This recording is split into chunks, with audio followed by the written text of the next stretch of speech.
that are on, please silence them. And if you need to take a call, please use the lobby of Gilford Town Hall. Tracy Corbett, Joe Warnick, and our selectman rep, Bragg Strenier, will not be here tonight. And at this time, if we could all please rise. I pledge allegiance to the flag of the United States of America and to the republic for which it stands, one nation, under God, indivisible, with liberty and justice for all.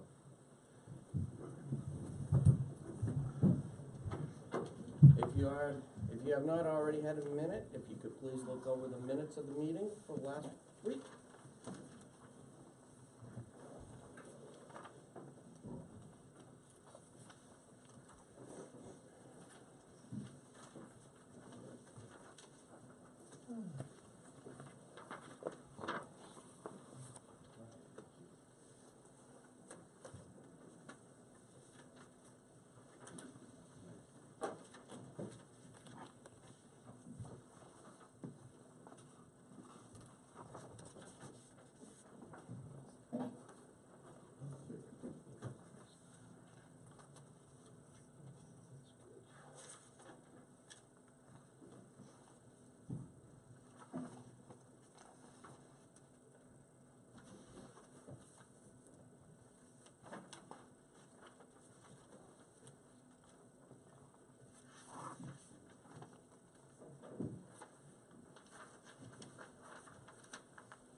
Chair, I have a comment. Go ahead. Under Public Works Vehicle Maintenance on page 2, the vote should have been 7-2. There's 2 opposed. Correct. And Angela, I would also like to ask that for the Public Works solid waste, Yes. if you could show that there was a $10,000 cut in the coupon line. Okay. Thank you.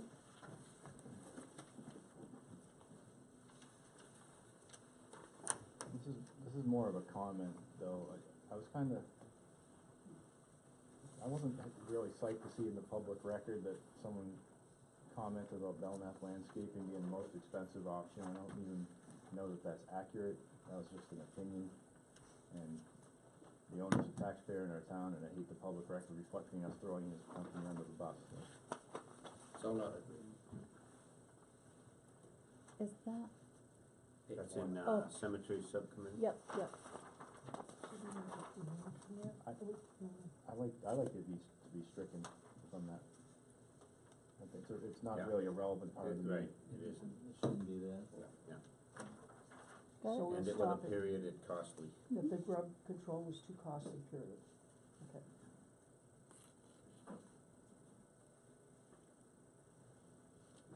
Angela, there's a tiny word missing in the approval of minutes. Whereabouts? The committee found 2 grammatical errors in need of correction. Doesn't Under matter. where it says approval of minutes, second sentence. So we need to Yes. make a motion on that, or just strike it? Thanks. In need of. Oh, I see. I'm sorry. See, it's so small, I just overlooked it. I got it. And then Angela, I have a doctorate, so Just make a motion to approve as amended. I think it'll be I can fine. put where it. you have Dr. Yeah, Snow that's instead of this. what I was gonna say. I still didn't catch that. Is there, I have a doctorate, so you can put Dr. Snow instead of Ms. Snow. Okay, gotcha. Thank you. Sorry, you're welcome. That's okay. Nope. I don't, it's just, Yep, absolutely. anything else? I will entertain a motion then. I'd like to make a motion to amend, have it official, that we strike and put a period at the end of costly. Drug control was too costly, and strike the rest of that sentence. And we should probably vote on that, I guess. I don't know if we need I'll to vote second on that. it. Okay. All those in favor signify by saying aye, or raise your hand. The ayes have it. All those opposed? Any abstentions? 1 abstention, or Because I wasn't here. 2 abstentions? I'm not abstaining from anything. Okay. So the ayes have it, and now, is there a motion to accept the minutes? So moved. Is there a second? Seconded. Any other discussions? Hearing none? All those signify by saying aye. Aye. Aye. Aye. All those opposed, nay. And one abstention? No. Well, no, Skip was an nay. Okay. Seeing that there's members of the public here, is there any public comment? Hearing none, I will turn it over to the library subcommittee. Okay, we have a sheet in the pile, and the blue tab towards the back of the book is the library section. We had our meeting with the library committee. The members that were in attendance, we had the meeting on Tuesday, October 30th, which was before we received the information about the new budgets. We did not have that, so we reviewed. This is all reflective of that old numbers. I'll get to that later about the changes. But the members in attendance were Catherine Dormady, Director, Betty Tidd, Board Member, Mike Marshall, who is the Trustees Treasurer, Alexis Jackson, a Board Member, Jack Lacombe, who is the Trustees Chairman, and Diane Tinkham was the Board Member as well. The Budget Committee members were Kristen Snow, Tim Sullivan, and Peter Karajanis. Catherine Dormady gave the subcommittee an overview of the budget and the issues surrounding the library operations. We can take this in pieces if you'd like. The staffing, she let us know that there was one director, 4 full-time employees, and 9 part-time employees. This coming year, one of those part-time assistant librarians will change to a part-time children's librarian. This position will be adding 4 more hours per week at an increased pay rate. This new rate and hours added will add $4,814 to the wages budget line. This is another note that we discussed, and it's not really pertaining to the actual line items, but in order to operate the library on a weekly basis, the budget, in this year's budget, there's approximately 280 hours of paid work to operate the library, and an additional 75 hours of work by volunteers not paid by the town. If I'll take a break there, if anybody would like to comment, or we can review it all at the end, whatever you'd like. Let's review it. Okay, we'll continue on. The operating expense highlights, most of the items were in line and had little or no discussion. The 2 items that attracted the most attention were electronic media arts and building maintenance. Electronic media materials, the library added this year $1,480 to this line item due to the increased demand by the public for New Hampshire downloadable books and the increased demand for the Hoopla service that is used in the children's area. Just a note again, these, what we found out with these are flexible demand use services provided to the users of our town. This line item went from $8,520 to $10,000 in the 2019 budget. You will notice, if you look at the line items, that it's significantly under expended at this time, but we had a little discussion about the final payment that's coming in December. So it's gonna, it may be right around the 8520 number, or even more than that based on the use. Building maintenance, which drew a lot of attention. We went over this part quite a bit. The library is now 11 years old. Maintenance line item went up 13.53%, or $4,445. Issues requiring, more attention this year, they're adding some roof shoveling for $1,000 this year, to prevent, leakage and ice buildup, in the eaves that come off that roof. Well filters went from $360 a year to $800. What they're having to do is change the filters on a daily basis now. The aquifer has been slightly disturbed, and they're having a little bit of a water problem in the library area due to the, new development that happened in the back there. It disturbed the aquifer, and, they're changing the filters on a daily basis. Is this seen as something that's going to be ongoing, or after a while they're hoping that things will settle down? We don't know right at this moment, I guess. We're hoping it'll settle down, but, they're anticipating, they've been changing, the development, I think, has been up for about a year now. Okay. So, they're changing the filters daily, now. Catherine? And, The building just opened in July, oh, in July, okay. In July, okay. but, you know, I mean, I think from, construction, you know, this summer was particularly bad, and it has settled down a little bit, but we're kinda in the shoulder season right now, so I don't know what winter is gonna bring, so we'll see. So, it's- Is there any problem with the new building? Are they experiencing problems, or is it just the library? have you heard if the other building is, the new building, the retirement community in back is experiencing any water problems? I mean, I do think it's the whole town, but I know that we're on one of the, either the end or the beginning, I forget which one it is, but, you know, we get tons of mud and, large particles in our water. These are the filters that are for the geothermal system? No, they're well, actually, yeah, these are the filters that come from the well for the geothermal, yes. Is the geothermal system in any jeopardy because of this? Well, that's why we have the filters. Yeah.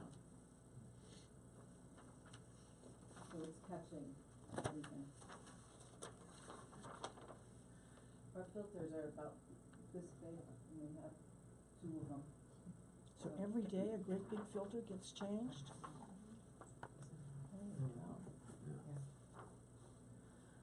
Along with the next, piece, the sprinkler system needs a new pump. That will add $600, and that's due to corrosion of the hard water, over the years. Pest services have doubled in the past 2 years. This year, they're gonna add $140. It was added to cover $1,400 worth of ant and bee removal this year. Also, $5,000 in the maintenance line item for replacement of vinyl flooring for the kitchen and hallway. $500 was added this year for the irrigation system heads to be replaced for the ones that were damaged by cars running over. Seriously. I guess- Is there any plan to put something, you know, some bollards out front to keep that from happening, or a sign that says, please, don't run me over? Yeah, we didn't really discuss that, but, We did recently over the summer paint no parking in the area that they're getting run over, and there's a couple, large, obstacles. Delineators. Delineators. People still kinda do park between the delineators, but right over our no parking sign. Couple of sore horses would get rid of that problem. so you can see that, there was a lot of, talk about the building maintenance, but I guess, they wanna keep the library up to date. And I'm not sure exactly, the next line item was the, special projects I'm not sure exactly, we didn't really discuss why that line item was not in the, maybe you could answer that, Catherine. Why the special projects of $700 for the amphitheater repairs? I know we talked about them, but why are those special projects as related to building maintenance? We thought that, special projects were like one-time expenses, so, you know, Okay, hopefully. that's your thinking on that, okay. So there was $1,500 in granite curbing repairs and $750 for paver repairs. And the total of that line item was $2,950. The subcommittee did amend one line item, the postage line item for a 10% increase in postage, or $90. The subcommittee vote was taken and was approved by a 2-to-1 on this, to bring the line item up to $990. That was the only thing that the budget committee, subcommittee had changed.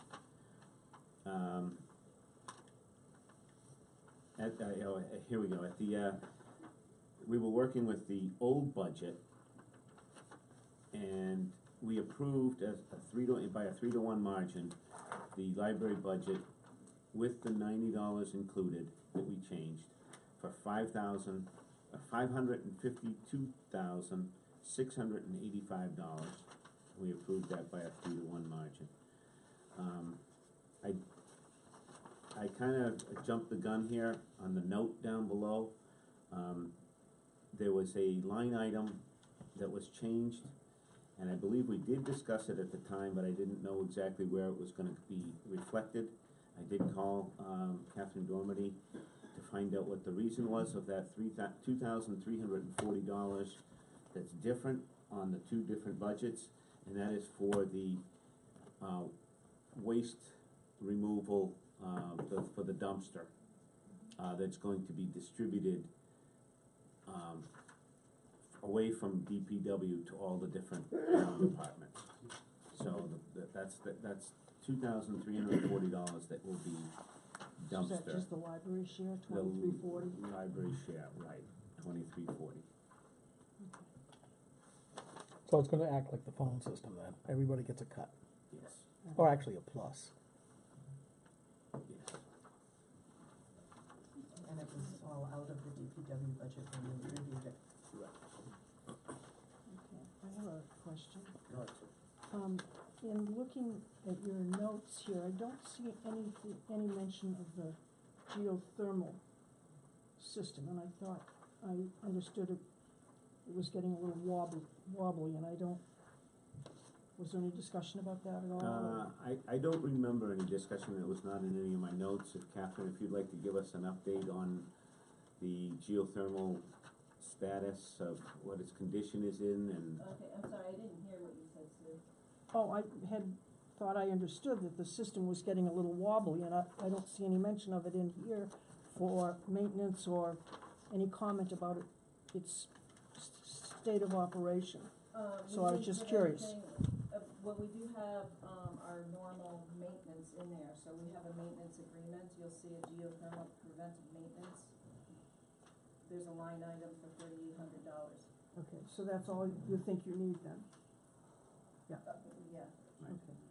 that, So is it performed efficiently? Is it working? Yeah, I mean, it's very efficient. You can see our heating line item is only, let's see, where is it? Our heating line item is only $10,500. And, I mean, you'll see, it's been under budget for many years past, which is why the selectmen cut that. However, this year, it looks like we're gonna kind of be on budget, so I am a little worried about that line item, but we'll have to see what happens.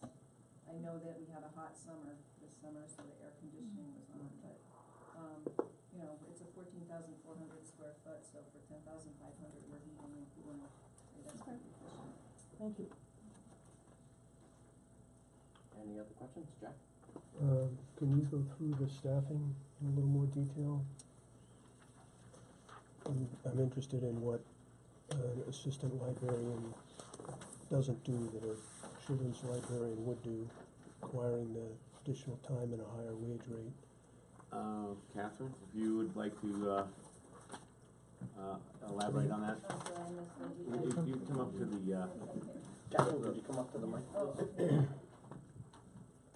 And Jack's question had to do with the children's librarian and what Yeah. the, Why can't the I'm curious why the assistant librarian can't help out the children at the same rate that she's making now. Why do we need to designate a person, the children's librarian, and pay him more money?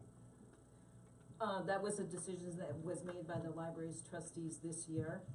We had a children's librarian, that went into, a young adult librarian, so we now have a teen librarian. So the children's librarian is now only part-time, not a full-time, so we have a head children's librarian. Yeah, I'm still trying to figure out what's the difference in responsibility? The So- children's librarian runs the children's programs and does all the, collection development and, is a children's librarian. And this is differentiated from the A library assistant, yeah, a library assistant will help people check out, helps the children's librarian. And how is your children's librarian differentiated from the librarian help they get at the schools? Well, one is at the schools and we're at the public library. Yeah, and I'm just thinking that most of the kids are in school, and so they get, No, no? we service K through 18. So, we have actually 5 preschool programs a week. We service after-school programs, so, I mean, it's a huge range of kids. Well, pre-K through, Yeah, pre-K through. yeah, infant. You know, Catherine, I think one of the things that maybe we didn't discuss is, which is part of your question, I'm not sure if it says here that you moved in the full-time wages, the library assistant to be a full librarian, which necessitated the other job, correct? Correct. Okay. So, that isn't clear from the minutes, but it is in the back, the first couple of lines in the, where she's listed the budget, it explains it maybe a little better. Where it says the wages and benefit summary. It was a little confusing during the meeting. So, they still have 5 full-time employees, but one used to be a library assistant and instead is now a librarian. That necessitated adding the part-time position. So really the big addition was a teen librarian. We did not have a teen librarian last year. So that is a new full-time position that we added. And now we only have a part-time children's librarian.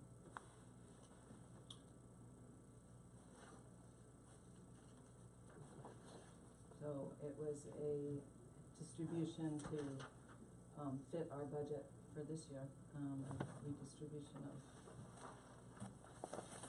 but total increase, For next for year. all part-time employees was, This 7,000. okay, For the next year. 4,814. And I think you're right, Kristen, There was also a full-time the wage full-time, increase the full-time, because I of, left that out of the Right. notes, we could, make that adjustment if you'd like. well, I just thought it would Yeah, it would help clarify what, his question was. thank you.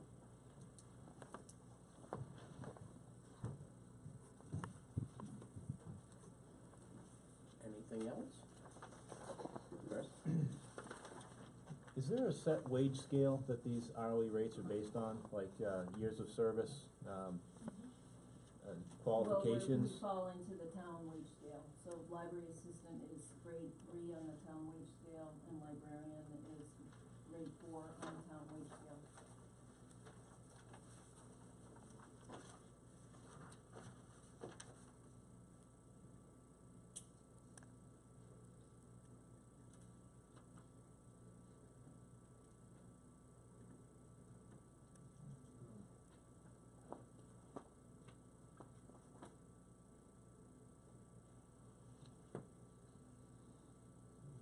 Does the children's librarian have some extensive years of service that would make her the highest paid hourly employee?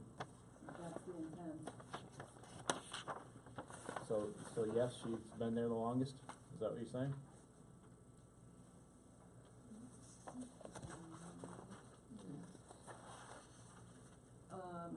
Actually, no, she's not there has not been there the longest, but, you know, she has the most hours now Assistant librarian, and the most responsibility. and also an assistant librarian. Question? Go ahead, Skip. From what you just said, that the children's librarian is supposed to be the highest paid, yet the assistant librarian is at 39,509. No, that's the assistant library director. The highest paid in the children's room. Okay.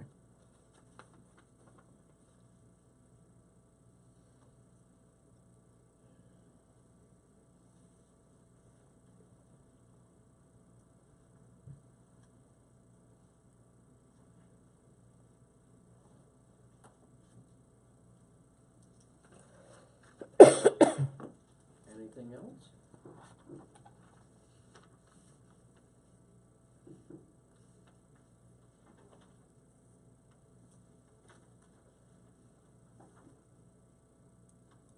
Chris, you all set? Yeah. Skip, you all set? Yep. Okay. I will entertain a motion then. I'll make a motion. Let me just, do the addition here. 554012. I would like to make a motion to accept the library, budget with the $90 increase, and the amount is $554,012.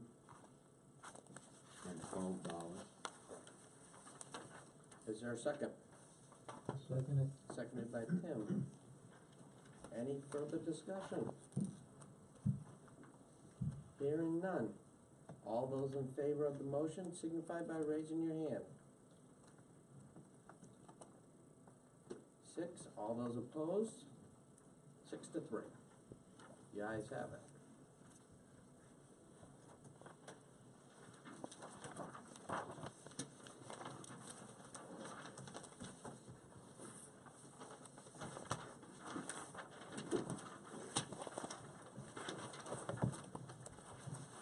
Okay, Thank you. Thank you Thank you guys. for coming. Conservation Commission and Planning and Land Use. This will be the yellow tab, 2 doors down from the library. Okay, the Gilford Conservation Commission and Planning and Land Use Subcommittee met on the 13th of November at the Gilford Town Hall. In attendance were Peter Morissette, Lee Duncan, who's the Conservation Commission Vice Chair, Carol Hall, who's the Conservation Commission Chair, and John Ayer, who's the Planning and Land Use Director. And for the Budget Committee was Tom Chase and myself. The Conservation Commission. The 2018 approved budget is for $29,750, while in 2019, the Board of Selectmen are recommending a budget of $27,500, a decrease of $2,250 or 7.56%. Even though there's a decrease of $2,250 for professional services, the question was asked why they have not expended a majority of the appropriation at this time. The reason is that the work is being done now, and over the next month and a half, they will be getting the bills. Even though the invasive species management account is level funded, there was discussion about what this line goes for. About $1,000 goes towards the New Hampshire Lake Coast, who checks the boats coming out of the lake for milfoil. $3,500 goes toward milfoil eradication at Lakeshore Park, and $15,500 goes towards milfoil eradication at the Glendale Cove area and at the town docks. Some of the increase 2 years ago is that under current OSHA standards, there now has to be 3 people on the boat for milfoil operations instead of 2. The subcommittee recommends the budget recommended by the Board of Selectmen 2-0. Mr. McDonald. I'll move the 27,500. Is there a second? I'll second that. Seconded by Mr. Chase. Are there any discussions? Correct, Skip. Okay, on the budget worksheet, under the professional services, the top line, Correct. NRI remapping. Can somebody explain what kind of remapping with respect to what we do at the town level anyways? Carol. We have a natural resource inventory document, which is outdated. Some of the mapping has to do with the fact that more lands have been acquired by the town in the intervening years since the first document was put in place, and that necessitated the updating of 14 of the maps. We have about 17, and just it really affected all the mapping. So we broke it into two parts. We're doing the mapping now, and there's also a narrative section. And next year we expect to update the narrative section. So it's really keeping this document. It's on the website. It's in use, but it's putting it back up to date. Is this completely separate from the GIS system that the town uses? Yes, it has to be because it's all put together by an outside firm. They have their own CAD, the CDs, and it's the document that the mapping comes from. I was just gonna ask, why not having another overlay on what the GIS, what the town's GIS system uses, and that way, when lands go into conservation, and that's kind of the gist of what I'm getting from what you're saying. That's just one, yeah. I mean, all the mapping is already in the system from the town GIS as far as the tax maps are concerned. So why have two systems? Yeah, if I could just interject, the NRI is actually on the town website, and as separate layers, you can click on the various maps that have been produced with the NRI, and you can see them overlaid with the tax map. They don't overlap perfectly because, you know, they are two separate things, but it works pretty close. But that's my point, why have two systems? Even if the NRI system works fine, I would think that the GIS system for the town, already in use for almost everything else, would be of higher resolution, and basically all you're doing is, again, from what you just said and what I know from the past, when land goes into conservation, we've already got it pretty well mapped out anyway, so why pay for a second system? Well, part of it has to do with intellectual law, because this is a document that was put together by an outside firm, and they have the legal rights to it, so we can't get into their system and make changes. We can use the system, but we can't really change it. They have to be the ones to make the changes. And what I'm suggesting is that you abandon that NRI system, which is done by that third party, and go to our current GIS system, run by yet a different third party, and that way everything is bundled into one spot, and it'll be a lot easier to maintain, and certainly cheaper, because it's just one system. At this point, we had talked with the selectmen last year that we were coming forward with it this year. We have a contract with a firm that's signed, so we're in the midst of the process right now, but we can take that back and talk about it the next time around. But right now, we already have a signed contract with this firm to do this work. And when is that up? It will be up the end of this year whenever the work's done. Perfect time to flip over. The end of the year is almost here. Well, part of it is there's also a narrative that goes with it. It's also their intellectual property. And that we will also want to be working with them to update, make corrections and additions to it. There's excuse me, I'm coming down with a cold. There's two ways of looking at it. We could put an appendix in the front that says page 1, change this, page 13, change this, page 15, change this. Or we can go through and have the document updated so it reads as a professional document, and we want to have it all put together so that the document itself is correct. Okay. I have a problem with this, but proceed. So, if I could ask, I noticed that that document, I'm just trying to get a handle on the document that you're talking about, all the details, it's a written document? It's a combination of a written document and maps, about 17, 19 maps, different types, whether they're the aquifer, whether they're the wetlands, whether they're, there was a copy of the zoning map in there, there's a copy of the town-owned lands, there's a lot of different layers of maps, and they're all separated. And the first part of the document is the narrative specifically about the town of Gilford, its lands, how it's gotten to where it is today. It talks about the town forest, talks about the wetlands, it talks about, it lists a lot of other resources that are available too. It's on the web, so it's something that anyone can look at. Okay, getting back to what Skip was saying, I think he was kind of getting to the point of, so this is a redundant system to what we already have in-house, or what the planning and land use is already using? So it's a redundant system to that?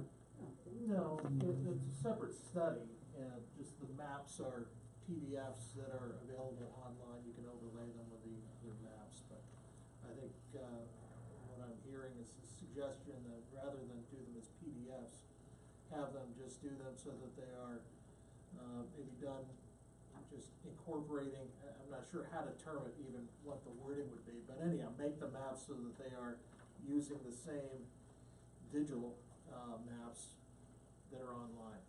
Basically, you could add additional layers to the current GIS system to match what you've already done in this other, as you said, redundant system.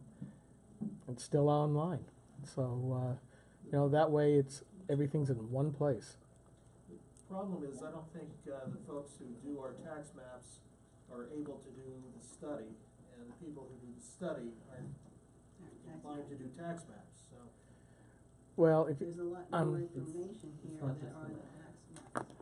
understood, but I also if you've got it, well, I'm not on the commission, so I'm not going to say much other than, if you've got some of that information already, if it's in the public domain, then we would just put it into our own system instead of relying on another system. I mean, the work's done, we've paid for the work. And if the contract's up, I would imagine that in the contract there should be an article that says at the end of this contract that the town of Gilford would own the information on Gilford, or am I incorrect? That's not in the contract that I know. Okay. We own the access to it, but we can't make the changes to it. And again, it goes with that intellectual properties type of legal. We did a lot of researching on it through the NHACC and before we got into this too. And we couldn't. And the only other, if you could get into the system and hand make the changes, but you can't do that. And it's also would be altering the quality of the document because everything is dated as per a certain date, and you have to make a lot of editorial changes along with that too. So, just to get a handle on that $4,500 number,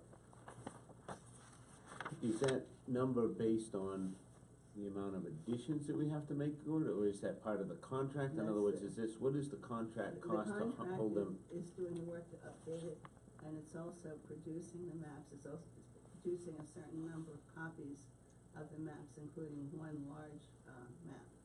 But I guess what I'm saying is we hire them like we would a lawyer, so to speak. So we retain their services, and we pay them. And if we went to someone else, there are other firms available, we would be having to pay starting over with another firm now because it's their work. They just update it, so that's how it's worked out. I noticed in the past that number fluctuates, 4,000, 1,250, 500 across the board. So it increases and decreases based on the amount of conservation lands that we ask them to, so it's the amount of work that needs to be done. But this is about a 10-year-old document right now. Sorry, so it's really, you've only updated every, This is the first time. in 10 years? Yeah, And would you anticipate going another 6, 8, 10? probably by the time, by the time the next update is done, it'll probably be a new board looking at you, yeah. Okay, that's what I was curious about, thanks. So just so I understand, so none of this can be done here within the town? No. They do a lot of, the company does a lot of work with, firms too.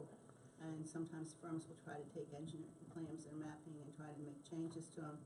And they can legally go after them. They're not necessarily gonna go after a conservation commission if you make a few changes or try to, but it's basically, their professional work. And it would be like taking a huge map and trying to change the town tax map without authorization. So it almost kind of sounds like they have us over a barrel. Are we committed to these folks for long term? This time we are, because we signed a contract this time, with them. Well, that runs out at the end of the year. The contract's just for this work. At the end of 18 or at the end of 19? This part that we've done right now is up at the end of this year, because we've just done it. But we want to do the narrative next year. We were trying to break it into 2 parts to be cost efficient. To be clear, this is not annual mapping. This is, No. it was done 10 years ago, you're updating it now. Yeah. And all these other expenses in this line item, professional services that have fluctuated have been for other They've been professional for other things. services. We've done studies of geotech, studies of Blackbrook. We've done a lot of other things. So we've done monitoring of town lands. So there's other stuff that we've done with this money each year.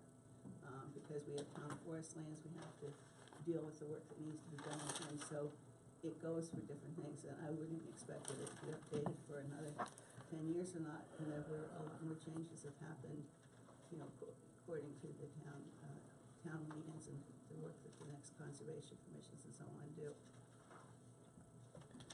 I have a real problem with this, in that here we are with our lands, basically our data, paying a third-party firm just to abstract it onto the maps.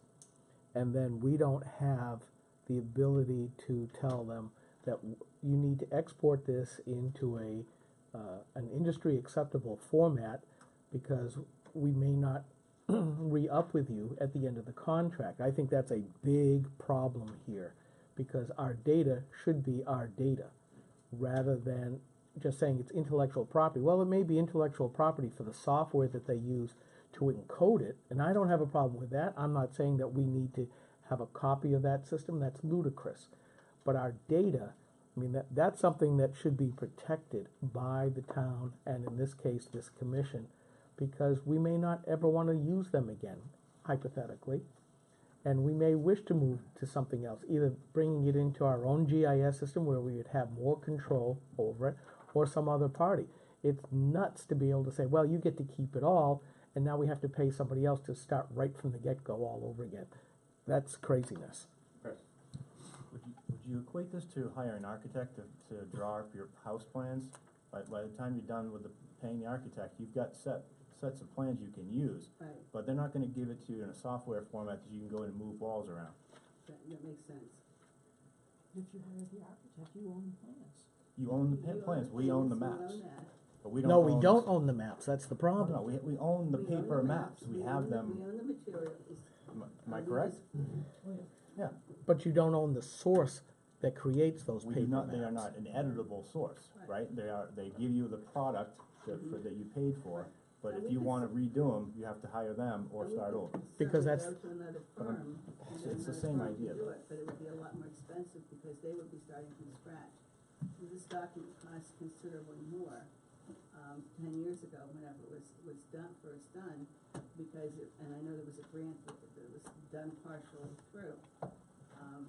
But that was then, and this is just really updating, so the cost of it is minimal to what it would, what it would be if we tried to have the whole document redone by another firm that was starting from scratch, so to speak. I Yeah. So then you throw it to another architect and they start with their own plans because that's the way they're used to doing things. I'm just gonna say, this is a sucker's bet for a contract for the town of Gilford, that's for real sure. Well, we've had different discussions about this and how to do it the most economical and the most feasible, way, and this is the way that it worked out. Anything else? I do have a question. On the milfoil for Lakeshore Park, are you staying ahead of that? That's down Yeah. where all the boats are, right? Yeah, that's the Duggan Marina where all the boats are, yeah. Are you staying ahead of it? Not really. I think with each of those, and Peter Morissette said it's something that's gonna be ongoing. You know, I know that, the park does do chemical, treatments every couple of years, and then the other years it. In addition to our in addition to- participation, or And your so does participation. Smith Cove, and these are plans that they've worked with Amy Smiglia down at DES at the state, so that they're working with the types of chemicals that are right to be used. And then there's the, hand pulling and the, milfoil pulling, there's only certain trained divers who can do it. So the options for who can do the work are limited to that, to be trained by the state, and they have to meet the OSHA requirements. And has Glendale gotten worse? They say they're doing better now.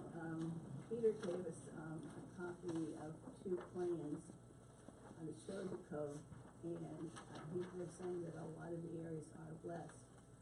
But it is what, they have to get down, and they have to get way down into the soil to get to the deep roots, and when you do that and pull it out, then all of the dust comes up. So they have to move somewhere else and let that settle, and then come back and get another, batch of plants. So it's always going to be, something that they're going to have to, to keep hand pulling. Several years ago, there was a company in Maine, I believe, that devised some sort of a harvesting procedure that was supposed to be kind of revolutionary. Did you ever look into that? I think I mentioned that to someone. I know that I've been at some workshop and heard something about it, but I'm not sure if it works around the docks or if there's boats at the docks. And it's something that if the state was recommending it, then it would be something that we would be looking at, but I don't know much about it. I know that it's one of the options that has existed somewhere, but I don't know that that's been used here in the state. There's someone in Maine. Okay. Some mapping of that. Yeah, Anything else? Okay, the motion on the table is for the 27,500. All those in favor signify by saying, or raising your hand. All those opposed? 1. 8 to 1. I thank you all very much. Thank you. you, Carol. Thank you. Thanks. Department of Planning and Land Use. Red tab after legal. The 2018 approved budget is for $327,340. While in 2019, the Board of Selectmen are recommending a budget of $329,026, an increase of $1,686 or 0.51%. The line item for part-time wages in 2018 was for $5,850, which was for 3/4 of the year. The reason for no expenditures yet is that they are now advertising for this position. In 2019, there is an increase of $1,950, bringing the wages account to $7,800, which is for the whole year. There's an increase of $599 in the technical services line, bringing this to $600. This is for 4 to 8 sound testings at Meadowbrook over next year's concert season. For professional development, there is a $1,875 increase from $1,425 to $3,300 so that John Eyre can attend the national conference in San Francisco. Even though the books and publications line is level funded, the committee brought up about going paperless and discussion ensued. The subcommittee recommends the budget recommended by the Board of Selectmen 2 to 0. Are there any questions? Chris? Why do we have to sound test Meadowbrook? Mr. Ayers, if you could approach the podium, please. I was asked to do that this year by the Board of Selectmen towards the end of the year. There was a gentleman who had complained about noise issues. And typically, Meadowbrook does their own sound reporting. So occasionally, we have thought it might be good for the town to just do their own sound testing. What we did is we had a gentleman go out to a couple of different locations for the last two concerts, because this is when this came up, was at the very end of the year. Those weren't very loud concerts, so probably not indicative of the concerts when people were having an issue with sound. I thought it might be helpful if next year we are prepared to do a couple of these during concerts that are more, a little louder and probably more likely to be rowdy, if you will. We have had issues with them going past their 11 o'clock curfew. This year they did that a few times, once about 45 minutes past their curfew. And while they have gone past the sound level, their reports indicate that they've only done that, I think 5 different concerts, at 1 second, 2 second intervals. One concert was a total of 5 seconds over for the whole concert. So by and large, it looks as though they are keeping within their bounds other than the curfew time. And so when people call to complain that it's too loud, it's helpful for us to either prove them wrong or to prove them right, I guess. And if they're right, that the sound is too loud, then certainly we go discuss with Meadowbrook what they might need to do to reduce the being too loud. And if they're under, we just tell the person, all right, they're within their parameters. So, I mean, that's the main reason for doing sound testing. Does the sound test, how far away, if you're a neighbor, you're living next to Meadowbrook. Yeah. Where does the sound test, This was for a person who lives right next to, well, not quite in a butter, but almost in a butter of Meadowbrook. Apparently not in the house very long. I don't know if he wasn't aware that he bought property next to an outdoor music venue and an airport, but so we did some sound testing in front of his home out on the road. We did some quarter mile down the road, half a mile, something like that. Also in the vicinity of Meadowbrook, and sound levels were well within the parameters that we would expect them to. The gentleman who did it had done some sound testing some, I don't know, 12 years ago or something like that, and he said they were very consistent with the sound reports he had done then. So, in his opinion, it didn't seem like a problem. Meadowbrook is supposed to meet a certain decibel level at the front of the auditorium there. It's about 80 feet away from the stage, something like that. And they're supposed to be no higher than 100 decibels on the A scale and 108 on the C scale, where the C is the bass. The A is the full range, basically. And by and large, they keep within those parameters. This year, they did, I thought, a very good job of keeping within those parameters. There was only one concert that had kind of an anomaly where their bass was, I think, something must have been happening because it was like 300 or something like that, which is, people would have been complaining all over town about that, I think. But I'm not sure what happened with that. That was in their testing part of the day, like 4:30 in the afternoon. So the testing that you're budgeting for is a couple of snapshots in time, Yeah, basically, and so Right. it's really useless data, in my opinion, because you're gonna go back to this guy and say, yeah, we tested it, and he's gonna say, well, you didn't test it at the right time, because my Yes, he may. windows were shaking and whatever.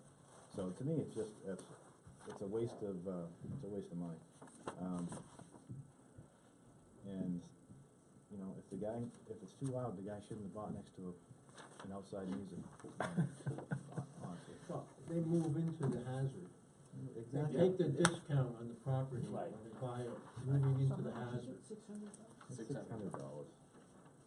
Looks like we did it in 2017, that's what the 750 was for? Or was that for something? No, last year we didn't budget any money for Yeah, this year, did we must have been budget something or else. spend any money, for? Technical But you were budgeting for it for next year, but you already did it this year, right, you said? Yes, cause there was $1 in the budget, and so we thought, well, let's do some, the selectmen had asked that, we do that to see, you know, how accurate, essentially, how are their numbers compared to what we might have.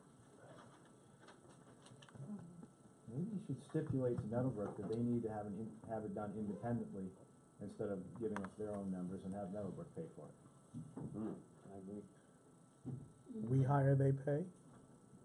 Whatever, sure, as long as it's a third party and not them doing it in-house. I would just point out, it's been my observation from attending the selectmen's meetings, that the management from Meadowbrook, annually, comes back to the selectmen with these, requests for waivers on the decibel limits for certain concerts, certain acts, certain types of music. And the selectmen have been very consistent year over year in denying those requests. So this noise problem, you know, it's a problem to some people who it really bothers, but this is a huge economic driver for our community and our county. And, you know, there's gonna be some of this, and you're always gonna have the people who are just, I mean, they need earplugs to go see, you know, Karen Carpenter perform. Maybe that's the wrong example. Scott. Being deceased, but One of the ways to look at this $600 is we've been threatened with lawsuits, and so this $600 is intended to, in some respects, be able to defend the town, so it's cheap money in that respect. I think it's ridiculous. Like Tim said, they moved into the hazard for a discounted house sale. And- Yeah. But the one person who complains, he has a different perspective. That could well be, however, I don't know if we need to cave to one request. If you had 100 of them, that might be something a little bit different. I think Meadowbrook is what it is, and I think the pressure and the conversations that you have directly with Meadowbrook are substantial enough that they probably would get the message that, you know, the townspeople some are concerned about the decibel levels and they'll take care of it. No? I don't know. I'd make a motion to eliminate that $600. I would second that. Okay, there's a motion and a second. Any further discussion? And I look at it the same way as people who have moved into, to an area where there's been a long-term outdoor gun range, and then they start complaining, about the gunfire like they do down in Litchfield for the Londonderry Fish and Game Club, that, there are a lot of people who are very upset. Well, that thing's been there since the early 50s, and they knew it when they bought it. So, Motion is on the table to remove $600. Hearing no further discussion, all those in favor signify by raising your hand. I'm gonna do it anyway, but. The ayes have it. I know. We're moving around. Any further questions or discussions with Mr. Ayers' budget before we take a vote on it?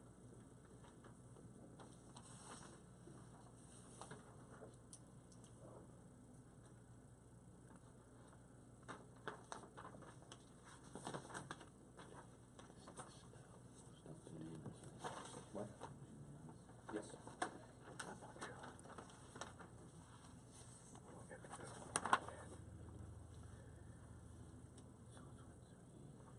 I got 328426.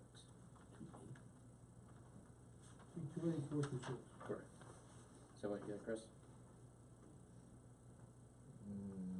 No, are we in the 324 column?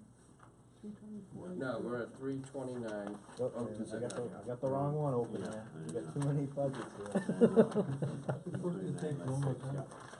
It's 328. Yeah, but I wrote notes. Oh, is this Oh, I the did. new I'm one? looking at the Yeah. new one. 328. Work this out. Is there any further 426. discussion? Hearing none. I'll move 328, 426. Moved by Chris, is there a second? Yes. Seconded by Skip. Any further discussion? Hearing none. All those signify by raising your hand. Unanimous. Thank you. Thank you. Thank you. Thank you, John. Sean, can I just ask a clarifying question before we move on? Go ahead. Scott, so you had sent out a second spreadsheet, and then last week you gave us another long form set of printed Excel files, and then today we got this one when we came in. Are they all the same, or?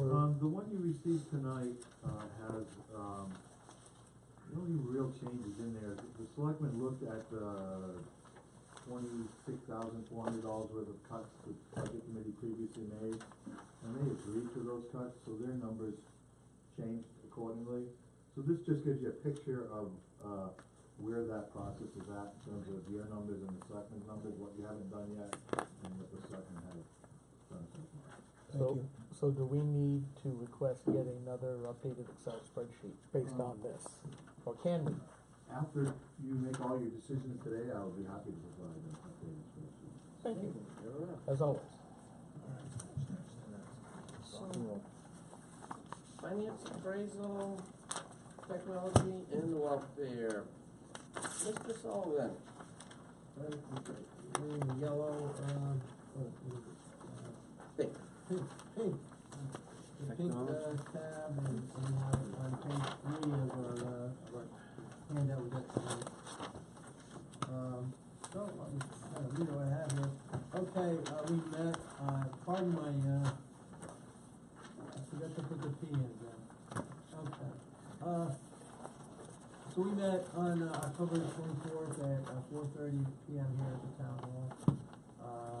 And we had myself, Sean Murphy, Skip Murphy, and representing the town were Glenn Waring and Angela Bogle attended to take notes and write up our own meeting minutes. It was stated that the finance department has 3 full-time and 2 part-time employees, and those are on the first lines there. And they're as per the amended budget provided from the selectmen. There's no real issue there other than there is merit pay, and it's never exactly clear how that's appropriated, but some of it has already been awarded, as I understand it. And so there's merit wages, and then there's full-time wages, and the merit pay, I think, carries forward to in terms of determining your full-time wages in the next year.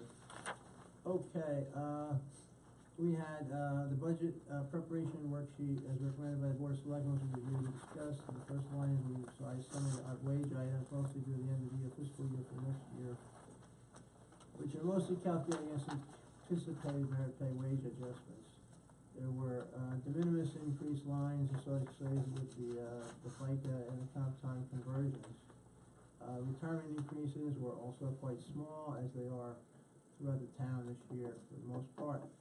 I made some remarks about possible actual issues within the NHIRS and how pensions are paid out in grossly disproportionate amounts. The opinion is offered that this may be exacerbating the underfunding issues. The issue here again is that the NHRS ended their fiscal year on June 30th. They have not yet reported their annual fiscal report. Usually they send it out about the second week of December, when no one's paying attention. And because, of course, good news is welcome, but the bad news, which they usually report, is not. They don't want anybody noticing. too much. Okay, the suggestion was made that some employees become more educated about their pension plans issues. Again, this can only be, fixed by the pension plan participants becoming activists and telling them to stop the, reverse Robin Hood, way that this is administered. Okay, they had, health and dental insurance took some good declines, and, the costs are being ameliorated, year over year. So, that was all pretty much in line, with the smaller, increases, or, de minimis increases. There was a large, increase in the recommended budget, for the, assessing of the town, as we will be undertaking a full 5-year period reassessment as required by the state. Ongoing annual assessments of plus or minus 20% of the properties will continue. A lot of these assessing increases are for maintenance to the software. The town has previously completed the GPS electronic mapping of the town, and so this is now seen as an improved and expanded resource for assessing. DPW, among other departments. It is noted, so it's an expanded, a resource for the tax mapping and for the tax assessing. But, it is also used by, DPW, among other departments, as they look around town to see where their equipment is, and if they might need to move it, they can radio out, and they can see on the maps where things are going and where they're coming from and where they are. Okay, it's noted that the printing and postal costs are declining with the enhanced use of email and faxes. There's an expectation to move on to even more sophisticated communication technology, and that was discussed. And ACH technology going forward was discussed. That's for automated clearinghouse. So again, that would be some kind of improved email where it would be sent out with more technology applied to it, as to make it more cost effective. Glenn provided explanations of the in-service training for himself and other employees, the cost of membership fees to 5 professional organizations as well. Glenn assured us that he's very selective as to the utility of many of these service training programs offered, and only attends those that are deemed most useful. Finance is more able than ever to find and download useful publications and booklets from the web versus not needing to buy as much as that type of material as in previous times. The budget for those is down considerably. We moved on to discussions of tech. The discussion of last year's town-wide phone system ensued. Significant savings in telephone costs have been realized versus the new use of new carrier. Charges are generally apportioned per unit line of service. Beyond that, the next big cost increase is for technical services. Ordinary tech services, including malware programs and antivirus, as well as other service to the town's web systems, saw a 6.94% increase. It is costing more because the bad guys are doing more, and of course we're all aware of that. So we have to, be enhancing our defenses. The enhanced town web security we have entered into a contract for is with Mainstay Company, a recognized industry leader. The initial cost is expected to be at about $9,000, but that is only for a partial year, and the request for this service will likely increase to $15,000 annually in the next budgets. So that will be an ongoing cost. There is no previous baseline for this service, estimated to be about $11,025K. We expect to have in place a written information security program as to be compliant with the state and federal guidelines for security and redundant backup, reliabilities for primarily the police department, then fire, etc., to meet any emergency situations. So in case of emergencies where we lose internet or electrical power or whatever, there's supposed to be a written set of guidelines, and we're going to have those executed. Skip expressed considerable interest in the arrangements, and Glenn furnished the three budget committee members copies of an outline for anticipated contract with Mainstay. Glenn also explained that in addition, computer supplies and equipment were relatively stable as we tried to replace 15 workstations annually in the town hall and to keep the laddering of the oldest equipment to a minimum. So, we take out the old equipment and, put in new equipment and, so generally the oldest equipment is taken out, but if it's useful, it can be, kept, a couple of them can be kept around for other backups. It is also discussed that the operating systems that we use may become defunct, unsupportable, obsolescent in the next year or two, and that we may need to anticipate a cost there next year. That's operating systems, and so, you know, not many people are using Safari anymore, I guess. Sean proposed a motion to adopt, and recommend to the full budget committee the amount as per recommended by the Board of Selectmen of, $676,562 for fiscal year 2009. And, I'm gonna have to refer here to my sheet a moment. So the revised budget number is for three 329,026. 677,764. $677,764. Oh, it's up here. I'm sorry. 677,764. So there is going to be a larger amount to be voted on. If we can amend that, well, budget subcommittee's recommendation based on the new information that's come from the Board of Selectmen. But we did vote and carried the proposed budget unanimously by the committee. If we wanna discuss this now, or we move on to Yeah, the let's, welfare? yeah. Are there any, Let's have the discussion now. any, Jack? I'd just be curious, we're gonna replace 15 workstations as part of the rotation. How many stations total do we have? Glenn? We have about 75. So we're doing 20% a year.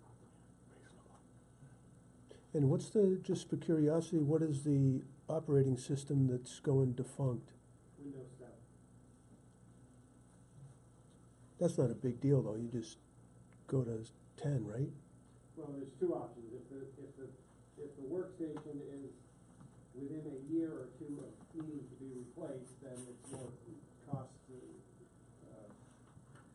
efficient to replace the machine with Windows 10. If it's a machine that is newer than that, then it's less cost prohibitive to just upgrade to Windows 10.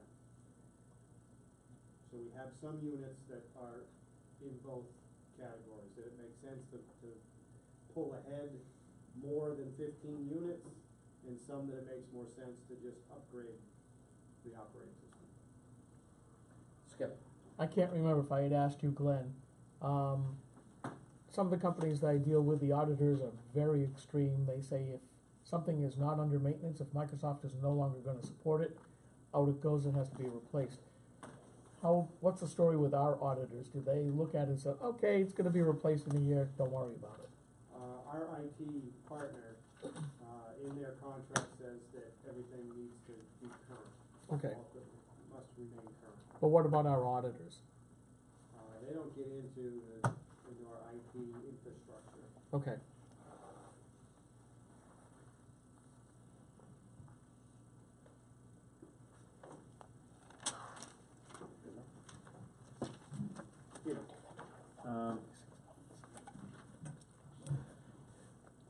I'm having a little trouble here with the technical services. Tim, you talked about, protecting our systems against hacking and viruses and whatnot. And then, what was the difference again with the IT, security expenses? What, Okay, what we're talking about here is, Hold on, Tim. the written information security program is gonna be required by the state that we have, in federal government, that we have some kind of a No. I think there's a couple of issues that are getting blended together there. Right. The assessing services is going to be increased next year because of the 5-year reevaluation of all of the town properties that's required by law. So that's going from what has been $125,000, it's going to $159,000 for 2019 only. In 2020, it would be back down to the $125,000 rate. So that's the line that ends in 216, the appraisal services? Correct. Thank you. Correct. And then the WISP, the Written Information Security Program, is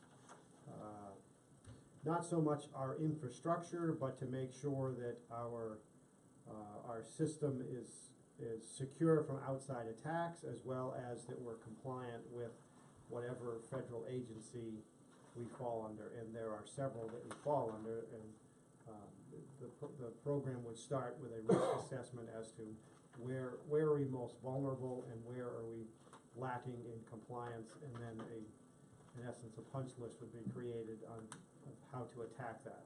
And so Mainstay has put forth a 2-year contract that would be, for a full year, it'd be $15,000 per year.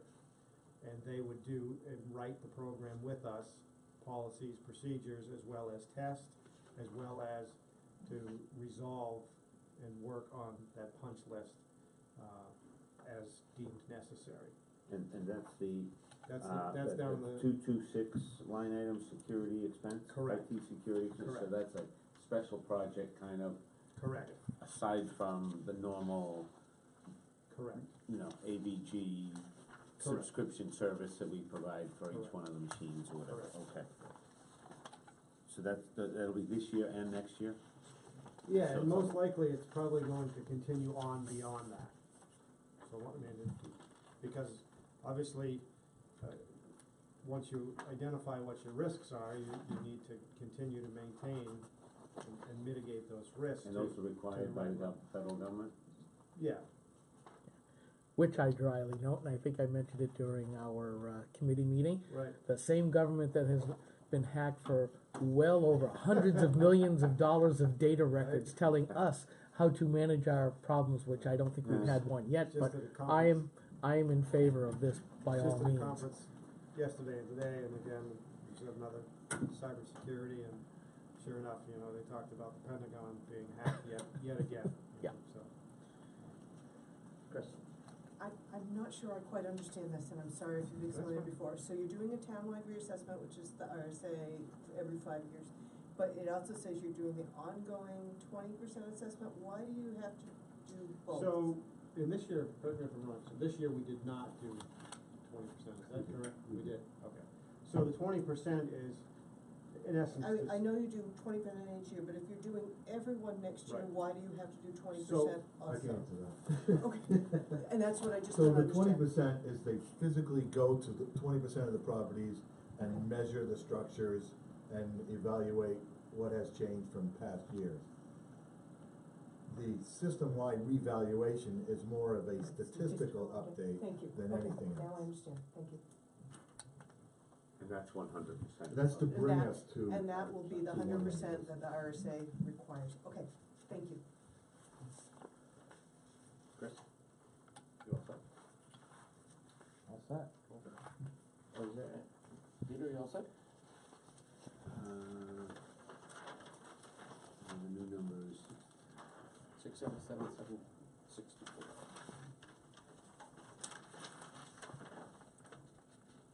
Is there a motion? I would make the motion to, recommend the, revised, budget for, the, finance and appraisal technology, account, for this coming fiscal year, 2019, of, $677,764. Skip, you want to second it? Sure. Seconded by Skip Murphy. Any further discussion? Here none. All those in favor signify by raising your hand. All those opposed, nay. Unanimous decision. Okay, moving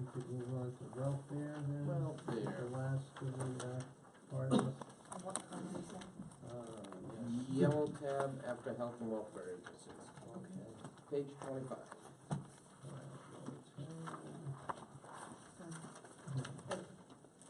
It's about halfway through. Oh, here it is. I'm like, oh, maybe, I don't remember it. Yeah, orange, I'm sorry. Yeah, these things don't Orange. fold in very well. After- I have no idea what the trick is Yeah, to right. make it work.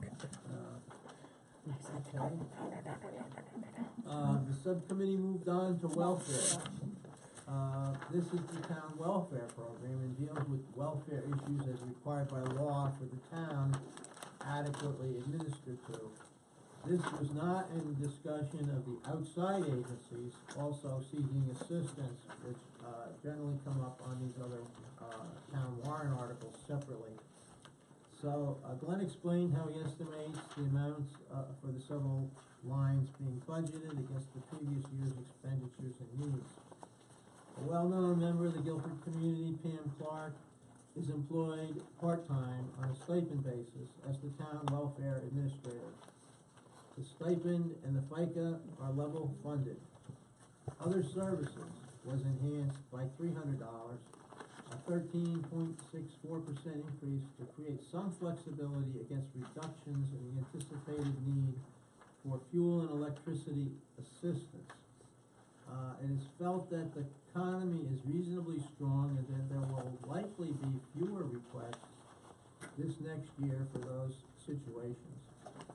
Also, some concern exists as to the cost the town may bear for funeral expenses of those demonstrating need. Some remarks about cell phone assistance, were discussed, and, that mostly, it's valid to provide the partial help for phones, as they are now considered a basic necessity for those out of work to obtain employment. Tim, myself, would propose a motion to approve the amount as, recommended by the Board of Selectmen, at that time, and I think it's still the same, unchanged, of $49,259 to the full budget committee as recommended by the Board of Selectmen for the town's, welfare administration for, 2019 fiscal year. That was seconded by Sean. There was no further discussion, and the motion passed unanimously, and our meeting ended around 5:40 PM. So, if there's any questions or Any discussion?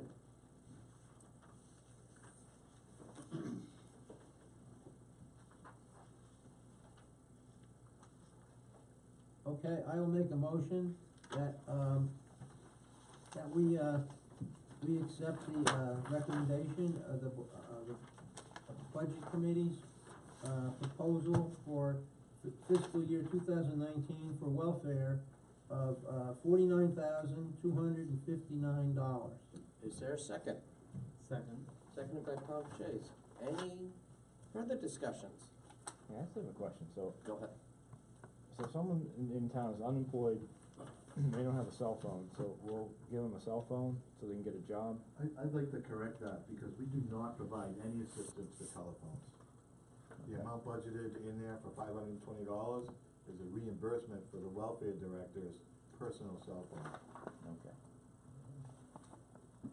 All right, well, I'll stand corrected on that, but I think during the discussion, we had some discussion about possible other. Right. Under the other, then, that's where it comes from, but, there was some discussion that there is partial, help for some of the, welfare situations It's very, very rare. for their, cell phone.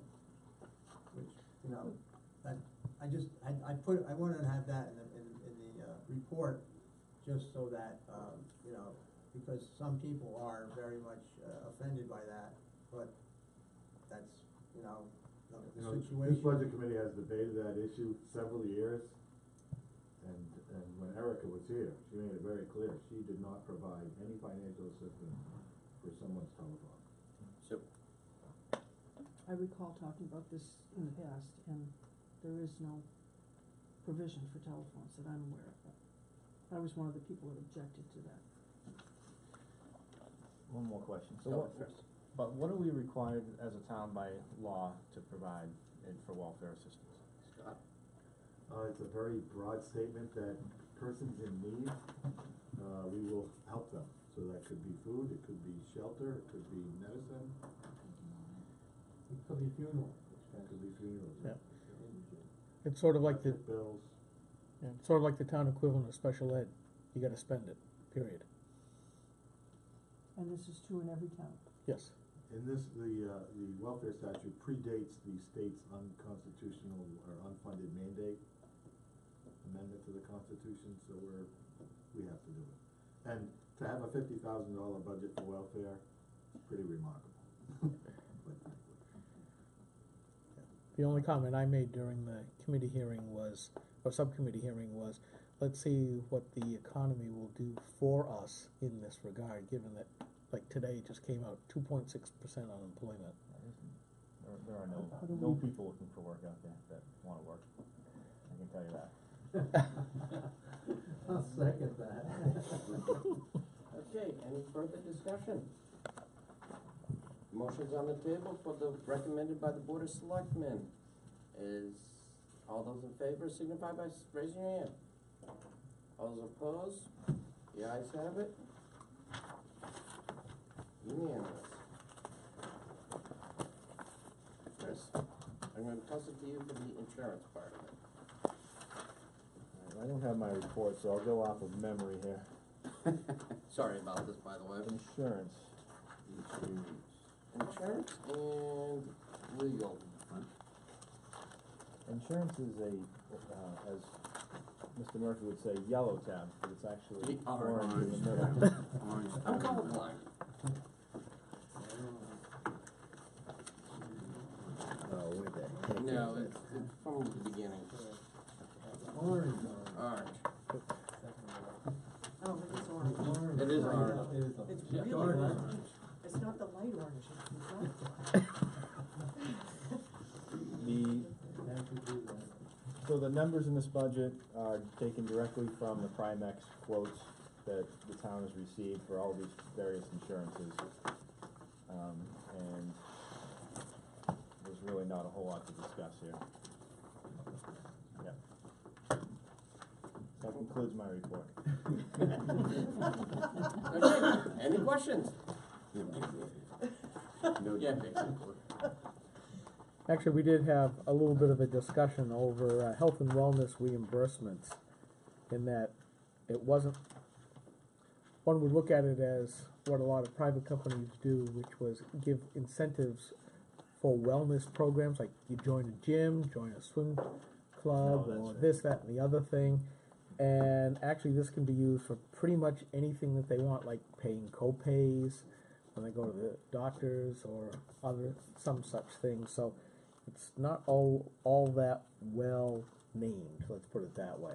It's a catch-all, which I would, if it's gonna be called wellness, I don't have a problem with wellness programs, but just as a fund to pay co-pays, well, not so much. 50%, right? 50% reimbursement, Scott, on that line item, Up to $300. Yeah. up to $300. on And copay. so you know, it all began when the town switched from a $5 copay to a $20 copay. And when the town did that, the town saved, I wanna say about $90,000. And at that point in time, the selectmen put $10,000 aside for that to offset some of the employee additional expenses. And that's what we've been carrying since then. It's in a couple of union contracts. And the selectmen wanna make sure that the non-union people get the same benefits that the union people get. This is for the non-union people, This is for all town employees, so it will Okay. include union employees. so it's the 12,000 is for, Every full-time employee.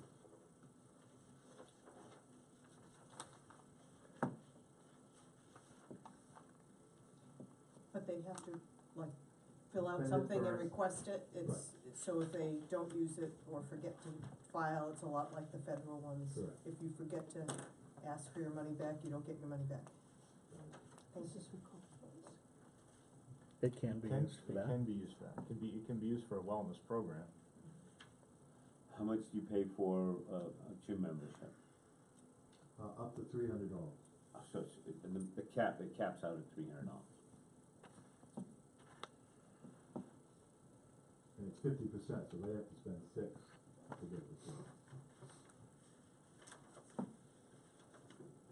I noticed in the past, it's kind of very up and down from what the budget to the actual used. I know it's 1 year. Well, I would imagine you'd wanna put the amount that they could possibly ask for, but then they have to ask for it or they have to spend it, and if they don't, they don't, but you can't guess that they won't. We don't budget for our complete Right. liability. Yeah. Oh, okay.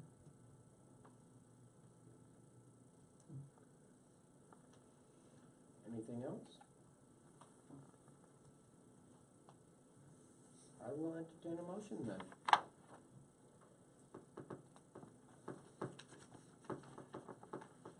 I will move the, insurance budget at, $317,000. Is there a second? Second. Seconded by Jack. Any further discussion? Hearing none. All those in favor signify by raising your hand. All those opposed? Skip, you up or down?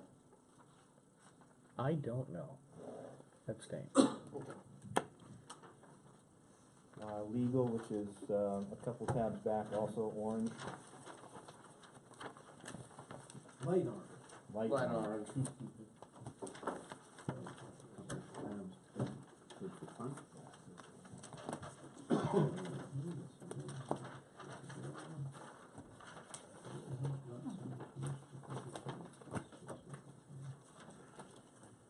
Legal counsel for the town is a, reduction of $5,000, based on a pattern of under expenditure.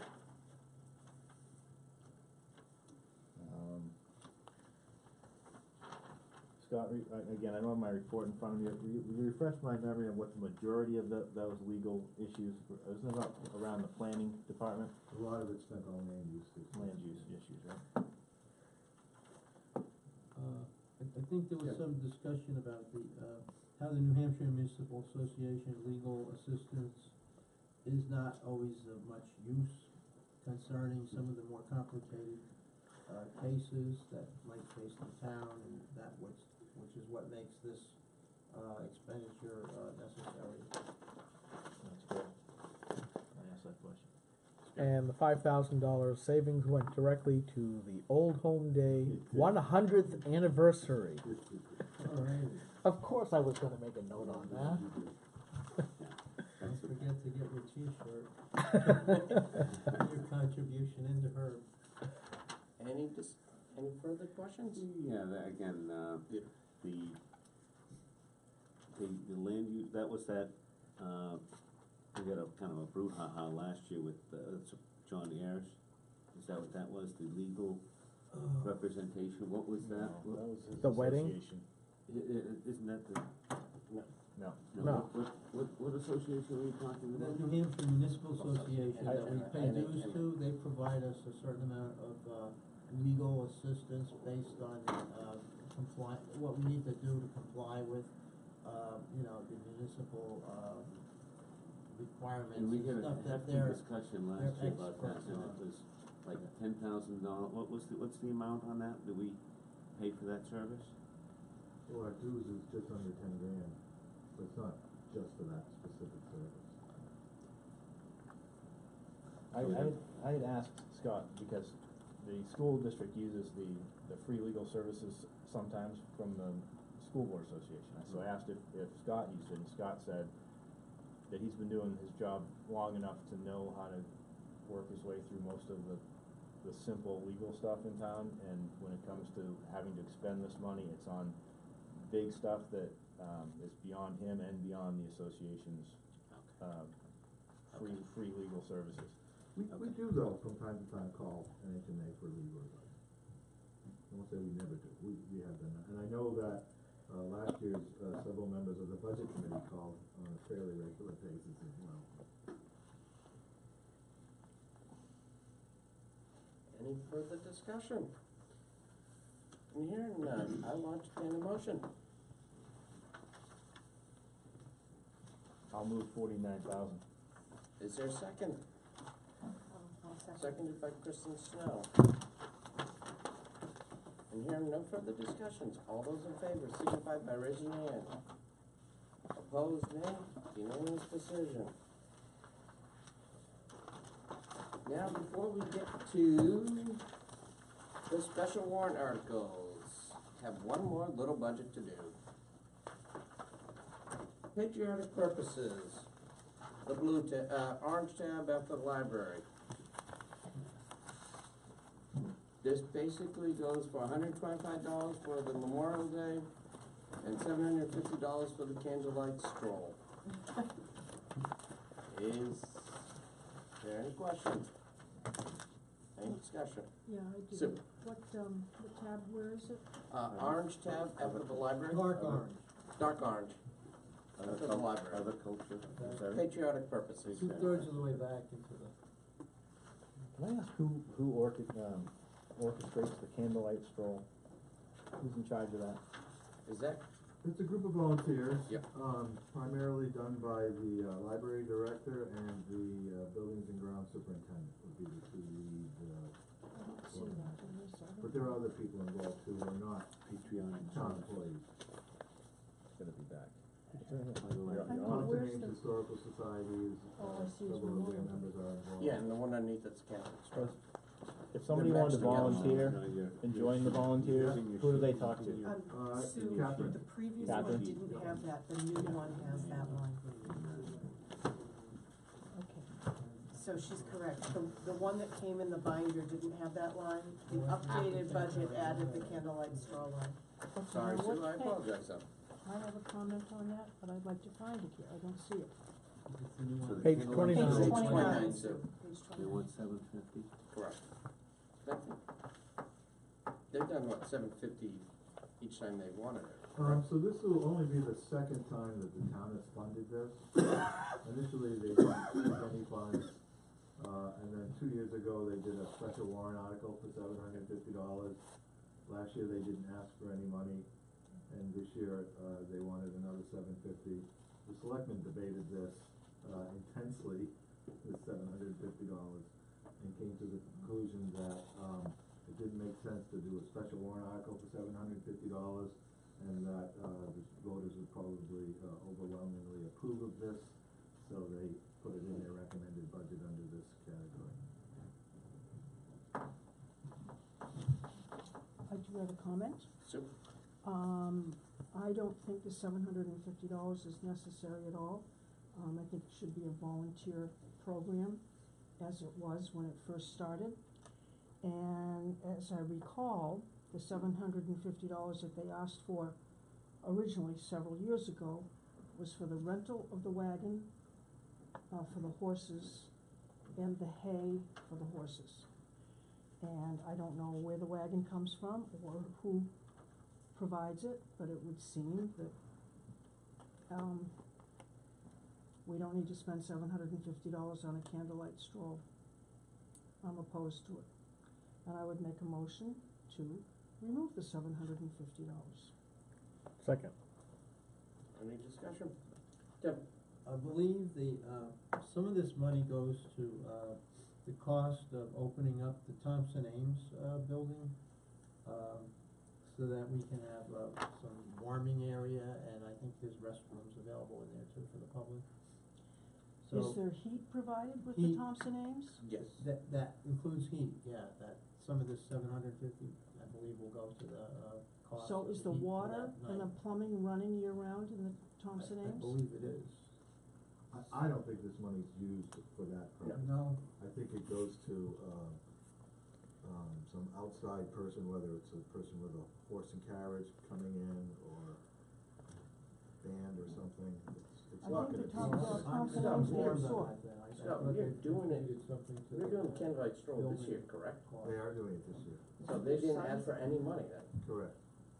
Yeah, there's signs up about So the they have, next year, so this is for next year. So This this is is for next year? yeah, Peter? I'm still, I kinda have a problem with that whole thing. The reason is that it sets a precedent that if a particular neighborhood wants to throw a party, whether it be a wonderful candlelight stroll or not, what if my neighborhood wanted to do a candlelight stroll? Is the town gonna fund that? What if your neighborhood or Gunstock Acres wanted to do a sled run down the hill or something? And they wanted to come to the town and ask for money or, that we should sponsor it. I don't believe that the town should be sponsoring those types of events.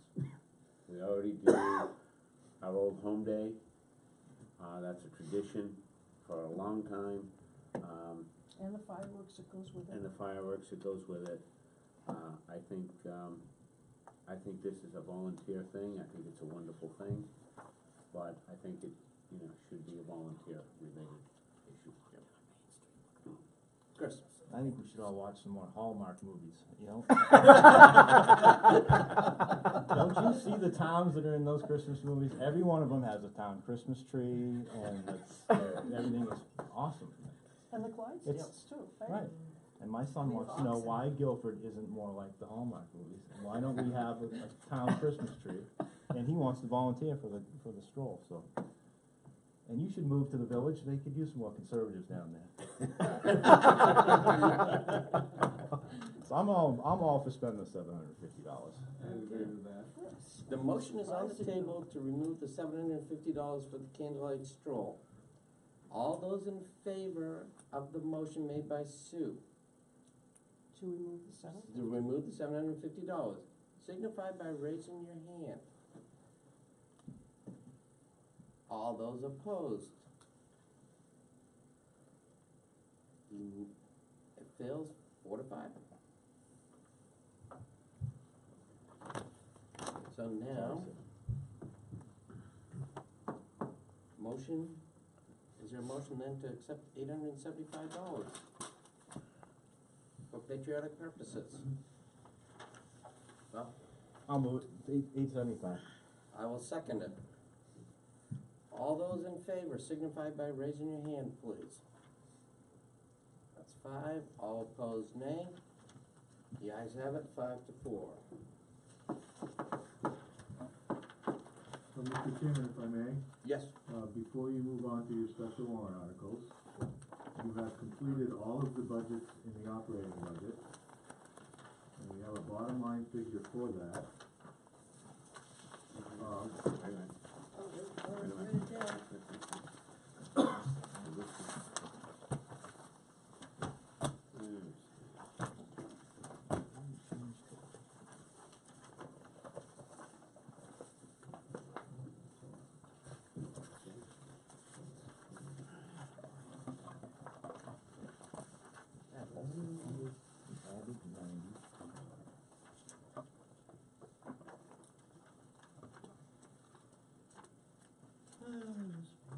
Are you ready? Ready. $13,712,117. So that's the sum total of all the votes taken thus far. So it's $13,712,117. And that's the number that I need a budget committee tally for in the warrant article. Article 2. Okay.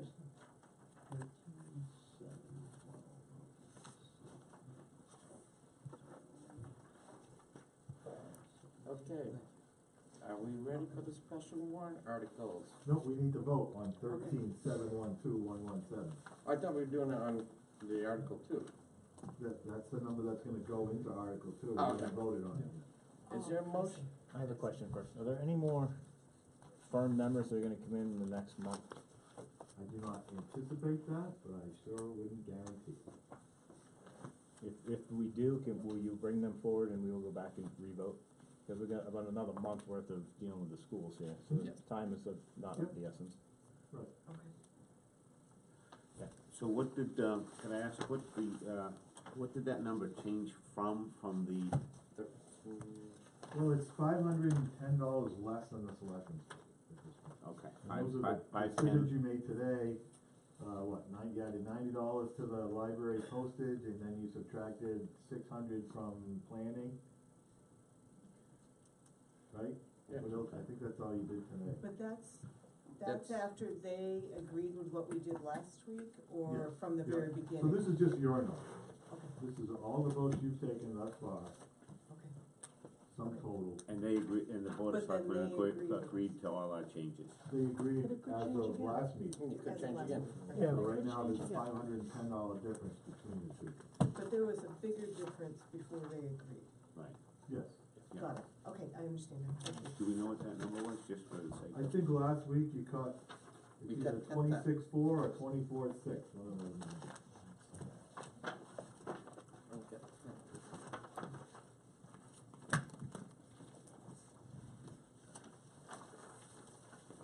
Okay. So, there's a motion that needs to be There's a made? motion that needs to be made for the 13,712,117. million. So why do we have to vote on it tonight? Because don't we normally have the option to reopen later on? So why vote now when we may change it? Is it so we can word the warrant article, is that why? So as of today, that would be the number in the warrant article. Yeah, that And would, you can change it at any we can change it time. any time, Skip, but, I mean, we have special warrant articles to do. Understood. That's article number 2. Is it mandatory that you vote today? It's not, but sometime between now and the public hearing, you will need to do it. And I just You've done don't, everything else, so you have I mean, that and number what in I front of don't you. want is to end up like we did last year and have a 5-hour marathon session at the last budget meeting. Remember that, Chris? He's blocked it out. I Where So I Yeah. just don't want that 5-hour marathon session. No, it was I don't in think his that's hand gonna outside happen. tonight. do we have the special warrant article? Yes, the It's thing in here this is paper that- that's, it's in this worksheet that's got in there. Oh, Yes, Staples okay. thing today. Thank you. I'm looking, Just where's for another myself. piece of paper? So So Scott, so in a moment, you'll start on Article 4, but for now, we have that 13,712 Yeah. and Chris, I'm gonna move that number so Scott can sleep tonight, 13,712,117. is there a second? I'll second. Seconded by Kristen Snow. All those, any further discussions? Now that, if we do find more information, we can come back to that, Correct. and, Yeah. That's my understanding. That's all, That's all the correct. reason I seconded. So we're can changing even the change it 627 after to the 117. That's public correct. hearing. Yeah, Yeah. we'll probably, might have to, or don't have to at the public hearing.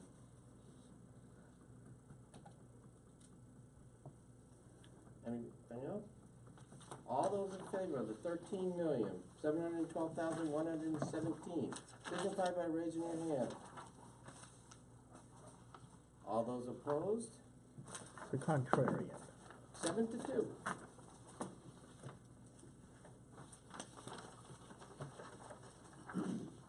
Okay. Okay, now we can start with this Article 2, Scott? Article 4. You You just did Article 2. Okay, we just did Oh, Article 2. that was it? Okay, That was it. now I understand. Okay. Article 4, shall the town vote to raise and appropriate the sum of $125,000 for police department radio system upgrades? This sum to come from fund balance and no amount to be raised from taxation. And it has been recommended by the Board of Selectmen 3-0. Is there any discussion? I'm sorry, Sean, I have not done warrant articles before, so you read them, you discuss whether it's, you agree, and then we take a vote? Correct. Could you just, is that, did I get it? You got it. Okay, Yeah, Thank the vote's reflected on the ballot. The vote is right. right, okay. and, I forget how our discussion went on this, I know the police chief stood here and, talked about it. We didn't take any action on it. He explained it, and Basically, it comes down to no more parts and no more warranty. Bingo. And plus, it's actual towers and stuff too, and this isn't just. Yeah, not just the handhelds or the car radios Yeah, or this the base is the stations. actual radio, not, It's a whole technology, the whole thing. yeah. and it's gonna be over a 3-year period, so this is year 1 of 3. Is that this one? I think Yes. that's not the fire department. No, this is this one. It is? If I remember right, Scott, yeah, it's here, one of three. See,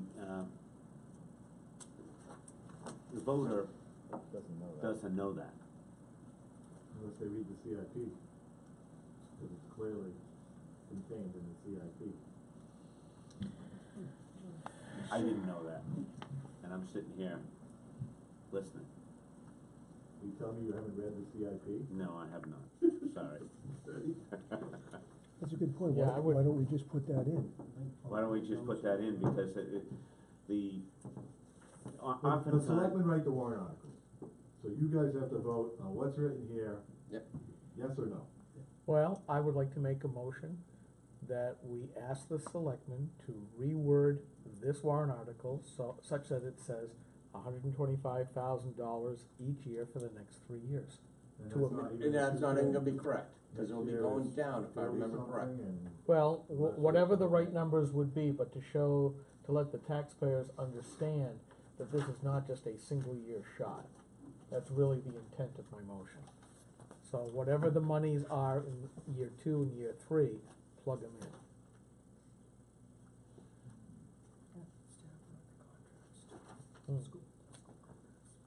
I feel that that's a kind of a big problem when the taxpayer's sitting in the booth.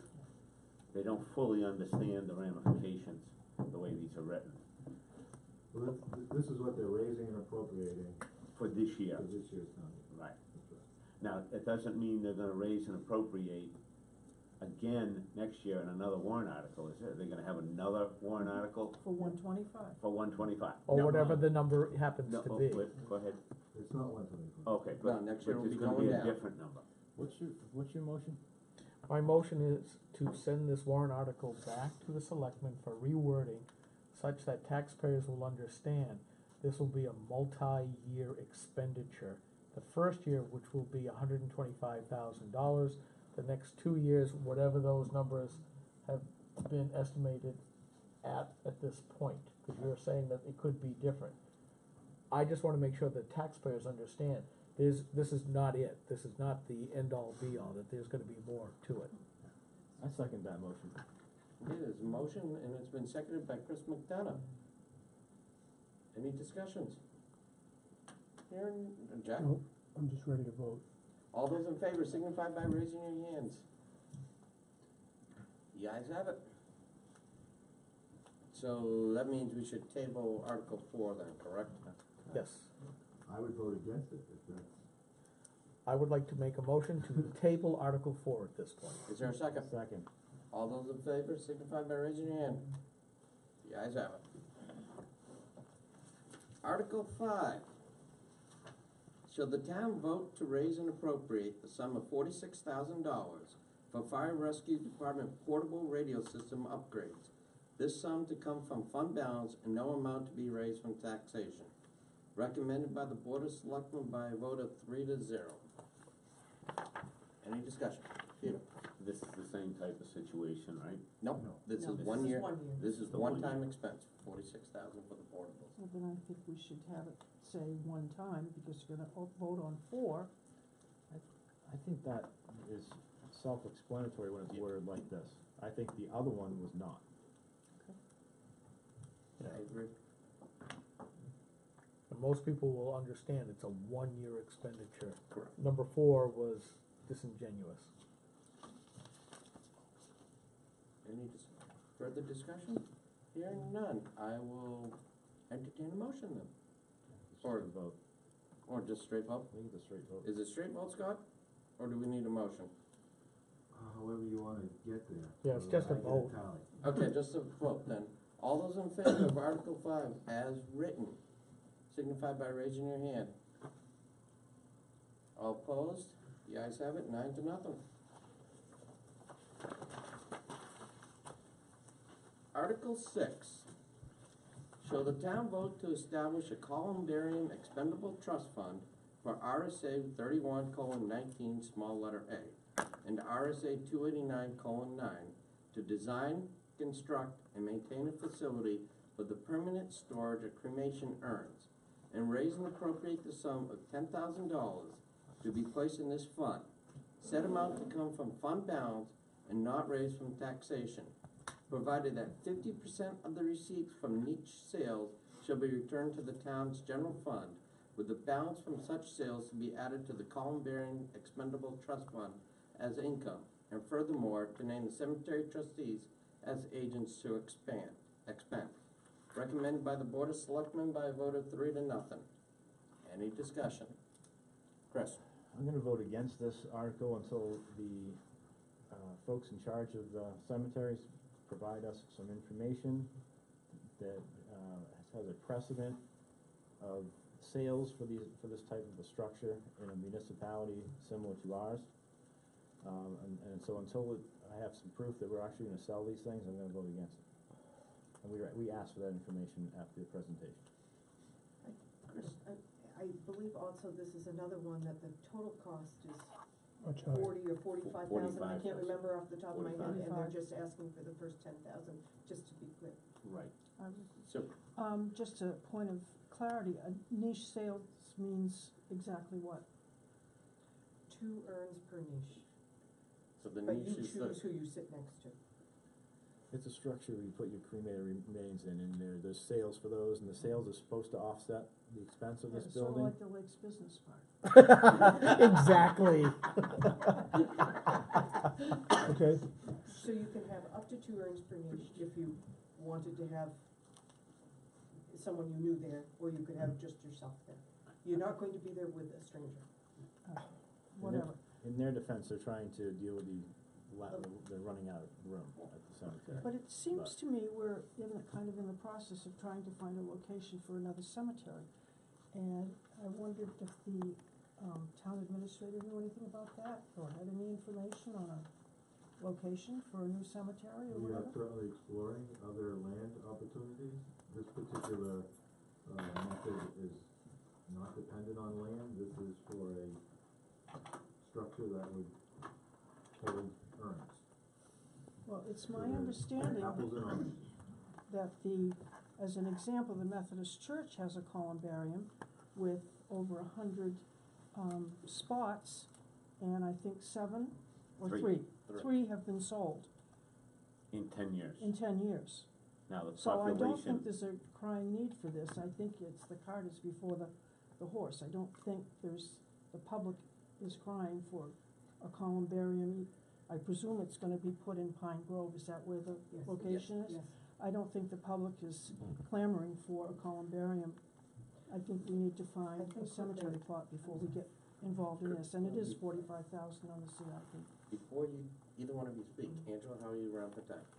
You got about 5 more minutes before it runs out. Kristen? I think what they expressed last week when they presented is that they're running out of land at Pine Grove, and that was the reason for this. But we And have, that they have not located another location has not been identified yet. I think there's one that's in the wings, It's just not, they can't count on that yet.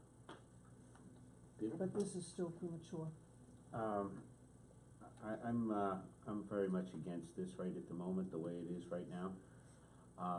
The $10,000 is gonna be a recurring piece, and they wanna get to 45,000. One thing we explored on the subcommittee was that there is a cemetery trust fund, and I believe that number is It was 80. almost exactly 45,000. Oh, is it 45,000? I thought it was Yeah, 85,000. it's like 47,000 or something. And But no one knew if they could spend it, that, I think Scott was still They can looking only into that. spend the earnings. Oh. They So that's the cannot spend interest. earnings. Interest only? Yes. So that won't be enough. Was there ever any discussion about them being in the urn business in competition with the Yes. local Yes. funeral We homes? discussed that last week. And the answer to that is? Not a budget committee decision to be made. Can you expand on that, please? Yeah, the budget committee doesn't decide what the cemetery trustees sell or don't sell. It's just not in your purview. You recommend a budget. Well, then that makes us responsible for fiscal policy. Operating policy versus fiscal policy. If we don't think it's a good expenditure of funds, we can say no. You can, we Once we budget, we can do that. Well, you know, I'm sympathetic to Chris's view here because we did ask for more information and the wording suffers from the same thing as Article 4. We should just, you know, put it back to the selectmen that, you know, it's $10,000 to get going, but you'll be on the hook for 45. Kurt, Skip. Yeah, I like the analogy with the Lakes Business Park. You know, we have a big plot of land, that probably will never be built on. You know, if I may be so crass as to say cemetery creosote, where it's a brownfield, that's probably a good use for it. And I think this is way before its time, and I'm certainly gonna vote against this as well. But I think the point of also the wording, just like the police radios, I mean, it's off. This is not just a one-time shot, and this would be misleading to the taxpayer. So I'll make a motion to table this and send it back to the selectmen such that the verbiage conveys the total committed funds that would be required to achieve a columbarium. Okay. Second. Second. Sue, did you have anything else? Well, I have a question. Is it possible, in the grand scheme of things, to remove an article from this warrant? We can't, but we can certainly vote against it. You could do that make a motion on the floor of the deliberative session. To remove an article, can it be removed Yes. in this process here? No, Not here. not here. The selectmen do the warrant. Can the selectmen remove it Yes, before, they can. before the deliberative session, if they so choose? Yes. They could. I'm sorry? Rather than Yes. tabling, we could, vote on it. I'm I- sorry? I would vote to not recommend. Yeah, I would vote not to do it. I would like to make, Not recommend it. I would like to make a motion to ask the selectmen to remove this special warrant article. If I may add, when we had the cemetery committee, I know that the one person we met with, so it wasn't the entire trustees, said that they were planning to do it as their, I've forgotten the word, their own warrant article if it didn't get put forward by the town. They would do a petition. A petition article. Let So them. just so. Let 'em. That's just- fine. Yeah, I'm just Let saying, 'em do it. I'm just saying that occurred, that was discussed. No, and that's perfectly fine, because we'd end up voting on that as well, because it has a fiscal impact. So that was where they were going back and forth and Yep. we said it, you know. So I would second your motion. Well, wait a minute, we can't, because We already got one. we got the motion to table it. Yep. So. Table it and send it back to the Board of Selectmen. So on that motion, all those in favor of tabling it and sending it back to the Board of Selectmen, signify by raising your hand. All those opposed? Wait a minute. I had something on my mind and I'm sorry. Go ahead. We're gonna send it back to them with the with instruction To reword it. convey that it is, it's nebulous A and that multi-year it's a thing. multi-year thing, Right. and that they need to rewrite it for that purpose, and then we will vote on it. 10,000 of the necessary 45,000, and then When we- in that period of time, maybe we can get the information that, you know, I'd hate to take it out, you know, vote to take it out. If there is really information that the Methodist Church one is unique and that the demand for these things is pretty high. It's true. So that, Well, can we go back and remove it after they reword it if we want? Can't remove it. We can't You can remove only Either make a- recommend or don't recommend. Right. So we're sending it No, back and These are requests, asking them to language be consider. changed, but you don't- Consider the. Consider changing it, and if they say, no, we're not changing it, that's the way we wrote it, then we will come back and we will vote. Right. Actually, if we continue on with this motion and we vote, we can then do another motion That was my question. and ask them to remove it completely, one motion at a time. before we do that, Angela, you all set? At the moment, Okay. it could run out at any time, I'll give you, I am your backup. I'll give you a signal. Okay, so the motion, Did you vote? So, No, I kind of pulled the plug for a second. Because you All right, kind of come on. swing vote at the moment. Yeah, so I- can you skip your motion? okay, so yeah. let's Okay. redo I this just- motion. Snow's coming. So, Jack, your motion Yeah. is to table it and to bring it back before the Board of Selectmen to redo the wordage to make it sound. Clarity. To convey the entire cost of the Okay, project. and it's seconded by Chris. All those in favor signify by raising their hands. All those opposed? The ayes have it. Mr. Chairman, I would like to make a motion Go ahead. that the Budget Committee requests the selectmen to remove this special warrant article from the warrant. Is there a second? I'll second that. Any discussion? Hearing none.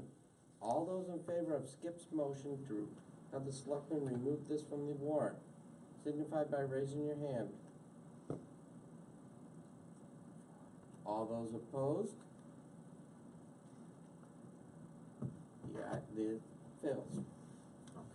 What about And the reason for that is when they come back with the right wording, if we didn't get any information that supports it, we can just So vote we're gonna against it table then. it for the time being. table? But Table it given- and send back to the Board of Period. Selectmen. Article 7. Shall the town vote to raise and appropriate the sum of $85,000 to purchase and equip a forestry firefighting vehicle? This sum to come from fund balance and no amount to be raised from taxation. Recommended by the Board of Selectmen by a vote of 3-0. Any discussion? In here, none. Did we discuss this, how it would be used and when we did the forestry? Yes, we Yeah, did. we I did. don't remember. So you want me to refresh it? Yes. So they have one vehicle now. It's a converted DPW truck that it's basically got a utility body on the back, and then they've thrown the, fire apparatus on top of that. So it's like a 1 ton or a 3/4 ton, dual wheel in the back. It's pretty, it's shot, It's old. It's Yeah, shot, it's shot. rusted, yeah. Okay. And then I mean, it's pretty, if you see it, you know that it, and do we need to have something that can go a little off-road? I think we do. Are they gonna sell the old piece I in a fire? believe. Is this gonna be an ATV thing? No, this No, is, no. they're looking at Ford I think it's 550, That's a big truck. 550 or 350? 550 with single axle for better traction. They're looking at putting, sort of like what the utility pickup truck is now. Yeah. Flatbed in the back, cabinets, skid unit will be transferred over. Okay. Okay. All those in favor signify by raising your hand. The ayes have it, 9-0. Article 8, shall the town vote to raise and appropriate the sum of $80,250 for building and floor improvements to the fire station? This sum to come from fund balance and no amount to be raised from taxation. Recommended by the Board of Selectmen by a vote of 3-0. Any discussions?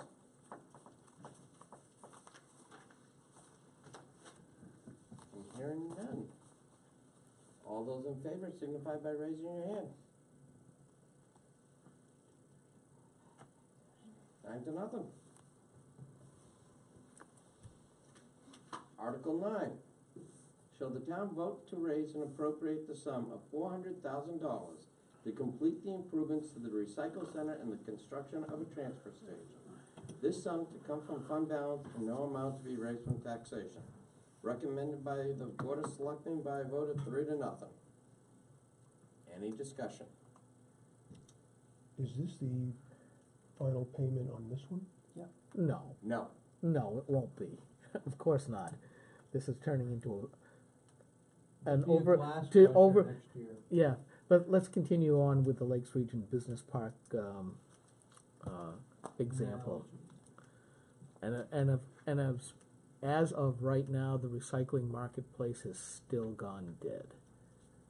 So we're spending a heck of a lot of money for not a lot of payback.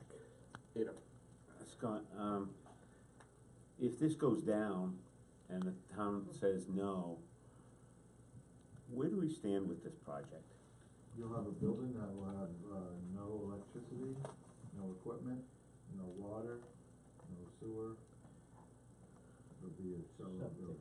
So the building will be up, there'll be a ramp there that we can pull the Trucks into it. trucks into. No, there won't be a compactor to put trash into. So what did we pay the 900,000 for last year? Good question. What did that buy us? I The mean, building, Building itself. the building. It was 883, I wanna say the building's 883. With no bathroom, with no running water. Okay, Okay. we'll take a 5-minute recess. I did not do that on purpose. Sorry about that. You know, when we built the town hall for $7 million, it only cost us $11 million, 3 years later. Now, we've recently done this renovations and all this upgrading stuff, but that's because the building's 30+ years old, that's all warranted, but, you know. But we were sold on that thing last year that it was gonna be, you know, Well- it was supposed to be 1.1 million, and we, you know, And done. they said it could be done for 600,000, but we'll give you 900,000. Kevin was, you know, the progenitor of that, budgetary. It's fine, if they didn't think that they could build it for 900,000, then they shouldn't have started. Right. The All right? problem. You get a quote, what's the guaranteed maximum on this job? No. If you've got 900,000, you don't sign a We contract for didn't start 1.3. off with, there wasn't gonna be restrooms and, heated facilities and all that, that was all added later. The problem that's come in the middle of this is that China said, we're not taking your recycled stuff anymore. And worldwide, the recycling markets have crashed. You can't do anything. They're basically bundling it all up and putting it back in landfills because there's no place to send it because nobody's willing to buy it. What's that have to do with needing another $400,000? Well, the whole idea was that we were supposed to make at least have it pay for itself on the idea of recycling. Now that's gone. Yeah, I understand that. It's not necessarily gone forever, number one. We will eventually have to figure out how to recycle. It's gonna have to happen. It's been, Planet-wise, it has to happen. no, it's not gonna Yes. happen planet-wise. It has to happen. No, it doesn't. though. It doesn't. No, we can't, it's not sustainable. You can't where we are. force a whole planet to do something just because we might think But that it's a good idea. we can't keep burying Whole planet, that's pretty. You know, I rely on human ingenuity, and that Nobody's- it's always saved our butts. it. You're Something right. else may come along, but right now, why throw good money after bad money right now? If Well, it picks I- up I- later no, on and the recycling markets start up, then sure, spend the money. You're But right with human ingenuity, but they will figure out how to recycle. We have to, I think. I thought Rags said last week that if you bundled it up individually, that there was still a market for that. Yeah. But I'm not really familiar with that stuff, but that was something he said last week The that you problem wouldn't have is heard. the contaminants. You have Yes. to have, you know, 95% Yeah. cooperation Right. from the recycling Right. public. It's not as They have to rinse out, clean, or make sure they segregate and separate, and everything has to be done. And there has to be a real strong community spirit. But, Now, you know, we're not on, right? No, we're not on, cause she's coming in. I would say we'd be better off waiting and spending $80,000 next year for the glass crusher. At least we know that we'll get something and we out can of use that. We can, We'll get something and I'm out of okay that. with that. But spending $400,000 to complete something that should have been completed already, and now we have no markets for this stuff in the immediate future, no, I'm against this. We have some. Brand new buildings. So why didn't the warrant article Well- last year cover the cost? But or it mention can't that work, would be that's the next problem, year? there's nothing to make it work with. Only by virtue of the It fact was that the under Chinese guesstimate. aren't taking our Okay. stuff. And So nobody it's else, allowed. and nobody, ay, We're not on yet, Peter, so. Yeah, we are. Oh, Okay, yeah. I wanna hear the explanation. Well, hold up for one. I will now call us back into session. Mr. Dunn. So when the facility was designed, the project engineers told us it would cost $1,350,000. I remember that. I remember that. The solid waste committee was told, the engineers didn't know what they were talking about, and we could do it for much less. information was not correct. Turns out we needed $1,350,000. Now, I attended a seminar today on the state of recycling in New Hampshire. And the markets are not dead. There are markets for bundled, clean products. And our plan is to segregate the glass, so that's not going to market anyways. So the whole reason why we did that is because right now we're paying $120 roughly a ton to dispose of recyclable products, when the alternative is to market it and actually generate a revenue instead of paying $120 a ton. So that's how the economics worked for the, as to why we were moving in this direction. But it was, we put our heads in the sand when we were told it was gonna cost $1,350,000 and said that can't be right, and it turned out it was right. Chris? I've got a serious problem with that explanation. What was the contract with Meridian Construction to build this thing? The $883,000. Okay, so what's not in that budget? There's no electrical in it, there's no water in it, there's no sewer in it, there's no paving in it, there's no equipment in it. Okay, why would the town sign a contract for almost all of the money that they have been awarded for this project, knowing that they can't finish it? Well, that was the decision the selectmen made, knowing that they planned to go back to the voters for $400,000. That is completely irresponsible. Yep. Now you spent almost $1 million on a building that is hinging on a vote, assuming that the town people are just gonna cough up another $400,000. I'm sorry, but that is poor management. That's so irresponsible, it makes me cringe. Like I said earlier, Chris, we get to set fiscal policy, and I totally agree with you. This is throwing more money at a bad thing. And let me ask you this, Scott, when you said that there is a market for recyclables here in New Hampshire, how big is that marketplace? How much of that do you think we're going to get? And you mentioned the word clean. Who's gonna clean this stuff up? Well, the staff is gonna have to manage the facility, so, you know, there are specific compartments designed into the building.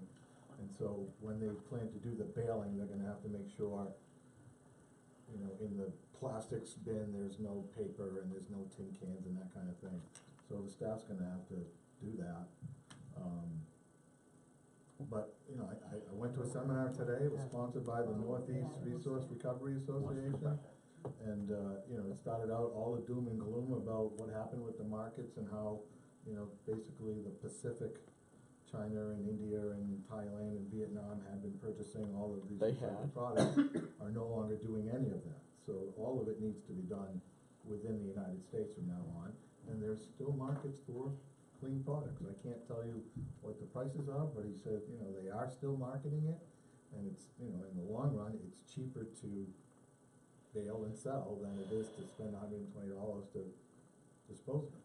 Well, what's... And that, you know, that the places that are accepting the commingled trash, those are gonna be closing down. Peter? Getting back to my original question of, if this thing fails and we don't get the 400,000, we end up with a building sitting over there and we still ship our stuff to Laconia. Is that true? I don't know the answer to that. I don't know. Can that facility function? Can we make it function without electricity, not without electricity, but without water? As a big storage bin, you could certainly look at it that way. In my opinion, if it doesn't fail, the select board will vote to finish the building with fund surplus from this year. That's what'll happen. Take it out of roads. Whatever, they'll find the money to finish it. They're not gonna sit there with a building that's not done. Well, what Scott told us during the finance and technology, I think it was that committee, because when I started talking about I think it was the New Hampshire municipal dues, he just said, well, we'll just take it out of the DPW, whatever that money is, and you get less roads. So, you're right, they will transfer it. I will say that I have I talked earlier about that LSR, legislative service request, such that budget committees, when they decide to zero out a GL line item, that has now started its process. I've already written it, it's been reviewed by a number of my legal friends, and it is on its way to Concord.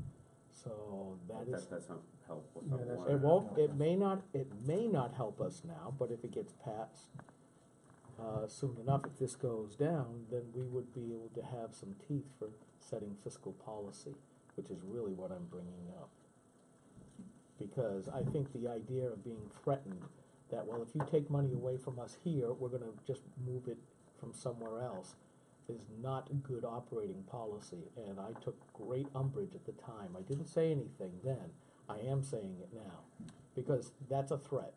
But And that's I their don't like legal it. right. It is their legal It's their right legal at this right, yes. point, because of the loophole that we have to deal with at every single time we're looking at stuff, we're looking at the GL level.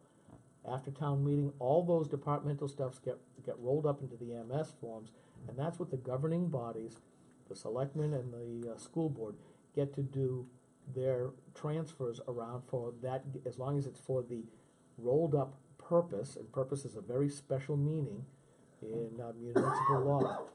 And this LSR will say, no, you can't do it for that particular GL account without disturbing any of the other. Okay. Well, I would just like to say that, I don't want anything that I say to be construed as a threat on what the selectmen may do, because I don't speak for the selectmen, and I can't predict what the selectmen will do. But that's what you I can explain said. what their options are, and that is an option that they have available to them. But I'm not threatening you, I can't predict what the selectmen will do on any given occasion. I don't speak for the selectmen, so please don't take it as a threat, because that's not how it was intended. Well, that's how it was taken, because that's Yeah, the well, way, I'm the just tone of saying voice, that's how it came across, It's an Scott. option that they have, but I don't want anybody to think that I'm threatening anybody on behalf of what the selectmen will do, when I don't know what the selectmen will do. To me, it just really bothers me, I think I made that clear, but when they signed the contract to build an incomplete building, they knew. They knew that they would be coming back to the voters, and they're holding a proverbial gun to the voters' heads, because Yes. they know that we've spent $900,000 on an incomplete building, and our option is what? Let it sit there and rot, or spend the extra money and finish it. Well, how do we get a message across to them that that's unacceptable by voting this down? We all vote, we say, They shouldn't have signed no, the not contract recommended. and started the project, that We say that's no. gross. We say, Ask for the full amount Okay. at the outset, and have people. Well, Yeah. in their defense, they didn't get the amount that they wanted, but They kept on the But plan they kept on the plan. that what they wanted, because they knew they could come back. So the only way we can get our message across to them, don't do this again, yeah. is to vote it down. I mean, Chris, you and I have had our discussions that this budget committee in years past has been very tough on the school budgets. I think this is a time when we need to be tough on the municipal side, because I think Absolutely. this is an absolute waste of money. Knowing that they're gonna come back and ask for more, knowing that while there may be recycling markets in the future, they're not here now, and this is now money, not future money. Okay, so call the vote. All those in favor of this, Article 9, as written, signify by raising your hand. All those opposed, signify by raising your hand. Bills, will not be recommended by the Budget Committee. And there's the message. Article 10, shall the town vote to raise and appropriate the sum of $2,900 to be added to the Police, Dog, and Training Capital Reserve Fund previously established in 2018, recommended by the Board of Selectmen by a vote of 3-0. I like puppies. Will there still be a brick program? I don't know that the brick program is related to the canine. Oh, it's not for the dog? No. Oh, okay. Why isn't this just in their budget? Why does this have to be a warrant article? Because it's money that's going into a capital reserve fund.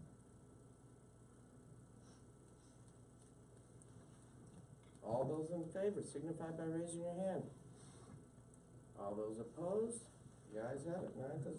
The puppies have it. The puppies Yes. have it. Article 11, shall the town vote to raise and appropriate the sum of $50,000 to be added to the Sidewalk Capital Reserve Fund previously established in 2018. This sum to come from fund balance and no amount to be raised from taxation recommended by the Board of Selectmen by a vote of 3 to 0. So Refresh my memory, where are we adding a sidewalk? this would go We have- from This is from the Village library. Knolls 3 down to the end of Potter Hill. The Belknap Mountain. No, Well, yeah, going from Belknap Mountain Road up to Village Knolls 3. In Belknap Mountain Road. Road, right Yeah, all the way up to Village Knolls 3. which is the new building. Correct. Don't Past the we have a libra- sidewalk? Town Potter Not Hill there, Road? It's no. gonna be on the library side? Probably on the library side, correct? But there's no sidewalk there now. There's no sidewalk. You mean past the, like the church and the Past the church, past the library, up Okay. to Village Knolls 3, if I remember correct. So we added, we already have it, right? There's 50,000 in it? I believe there's 50,000 in it, and how much, have What's they the done any total expense? fundraising? Nothing from them yet? Nothing from who? They were supposed to, Who's they? weren't the Village Knolls supposed to do some fundraising for the, Yep. And they are intending to do that. And how much were they gonna contribute? I don't, that I don't, And what's the anticipated total cost? This is another one of those that I don't. Swampy What's the things. anticipated cost? the initial, cost estimate we received 4 years ago was $90,000. 90,000? 90,000, so we can expect it to go up, and this is another one where we're gonna be asking for more money, right? So there's 50,000 in there, we wanna put another 50,000, total cost is 90. A couple Well- years ago. 100 Well, now. well, let's It's ask gonna be this. 800 now easy. 2019 Will some of this capital reserve also be used for the other sidewalks that are, It could be. it could be? Okay. Chris? The CIP committee voted to approve this year's 50, and then it got changed in the CIP to 10,000 a year ongoing after this. Correct. Oh, okay, that's helpful, thank you. So it's got 50. It's got 50, this will be a second 50, and then it's recommended by that committee to change the warrant article to 10,000 until we have a sidewalk building plan, because the argument was we're funding something that we don't have a plan to execute. Correct. So are there other locations being Not considered? not identified at this point. That's what I was gonna ask, where else are we gonna put them Well, in a very distributed one village? place where, there might be a compelling need would be Hounslow Avenue, which, a lot of people walk their dogs in there, down to the dog park and back, or they take their walks there, because there's a street dog lighting park this time of there. year, and you can walk there in the early evening hours. Let And Laconia build The it. Laconia has actually designated a wider, pedestrian walkway marked by the painted line than what Gilford offers. But right now, this is just for the stretch going from Belknap Mountain Road up Potter Hill to Village Knolls 3, correct? That's the only sidewalk in the planning stages today. This is not gonna be done by DPW employees, it's gonna be done hiring an outside. I would imagine so. Yep. That decision has not been made. Okay, so all those in favor of Article 11 as written, signify by raising your hand. 6. All those opposed? 6 to. Right, that doesn't. That doesn't. No, No. I got 5-4. 5-4. Okay. I thought it was 6, right, I'm sorry.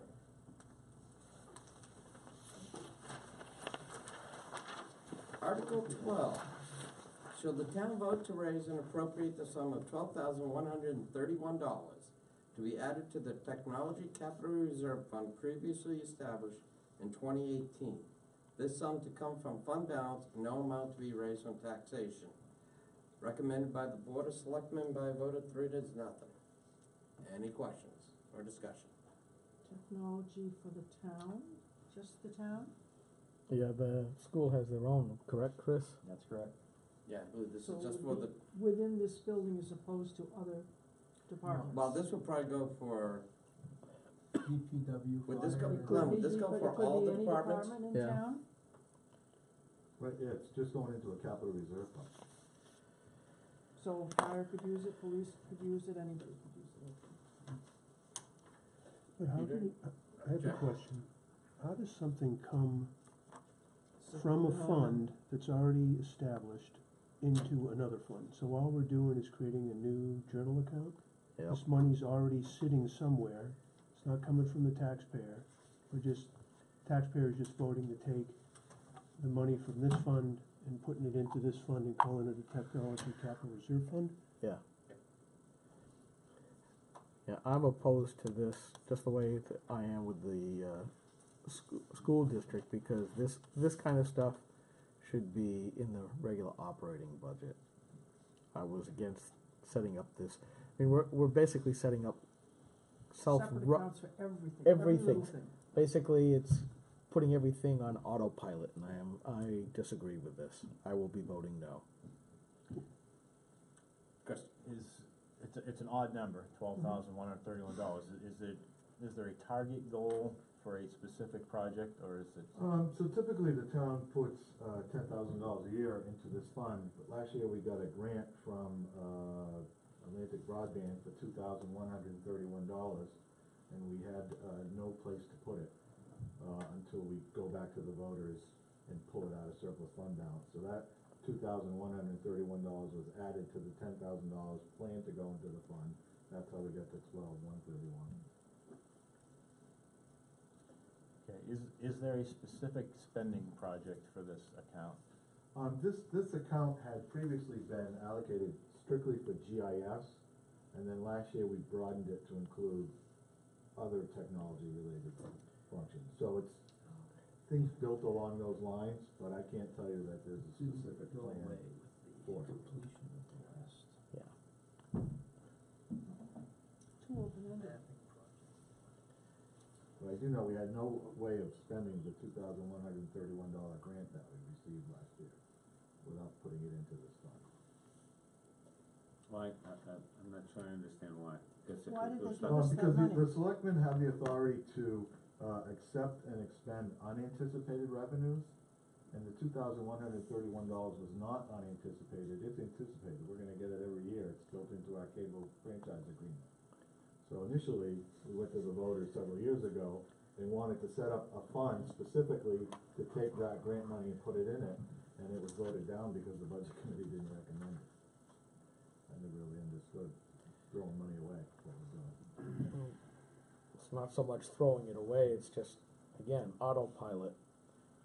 So the 2,131 is intended to be spent from a technology perspective related to either our public access television needs, some equipment for that might come up that we don't have.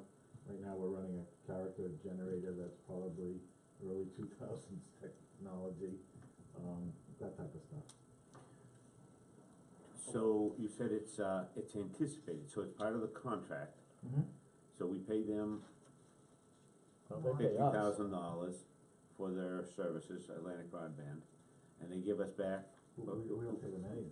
No, Why don't- what- that's the franchise fee, sort of. Franchise. Okay.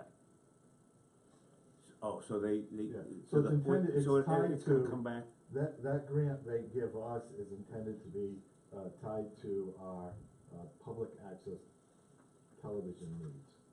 Okay. So we do, we have a station that we run here, Channel 24, Yeah. and we broadcast the selectmen's meetings on that, we run a bulletin board on that.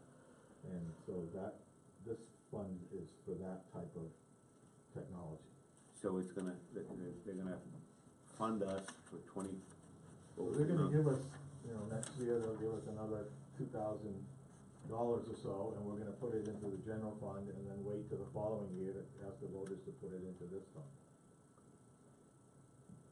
My problem is that this is too open-ended, too widely defined. If it just said, okay, to take care of the cameras and this equipment or what have you, I'd feel a little bit better saying it was a single targeted purpose, but again, there's nothing that says that the selectmen can't spend it on other technology. And again, autopilot. Anything else? Can I ask a clarifying Go ahead, question? Jack. So the reason that we are trying this process is that if the money just sits in the general fund, it can't be spent by the selectmen as easily. So to spend it more easily, you have to put it into these more specific funds? Cause you could just I wouldn't spend it say out of spend the, it more easily, I would say spend it, period. Why can't they transfer that? They can't transfer anything out of They, the they don't, general they're fund? not able to just spend money out of the surplus fund balance. Okay. That takes a voter. Does this $2,100 have to go into a special fund? It can't go into, you can't receive the check and put it in the general fund? Well, it does go into the general fund where it disappears. So it comes in, but it can't be spent. You can only spend an appropriation. Or if it's unanticipated, the selectmen can spend it. This doesn't doesn't meet the definition of unanticipated. Because of We the- know we're Cause you getting know it. you're gonna get it. Yeah, because of the contract. Just to clarify, the selectmen can spend current year surplus. They can't spend previous year surplus. Correct. In other words, if there's $15 million in the budget, the selectmen can spend every penny of that $15 million. Correct, yep. Okay. Which they don't do, that's not how they operate. Nope. Any further discussion? Unless it's $400,000. Hearing none. All those in favor of Article 12 as written, signify by raising your hand. All those, you going yes or no, Jack? yes. Yes, 1, 2, 3. All those opposed? The ayes have it, 5-4.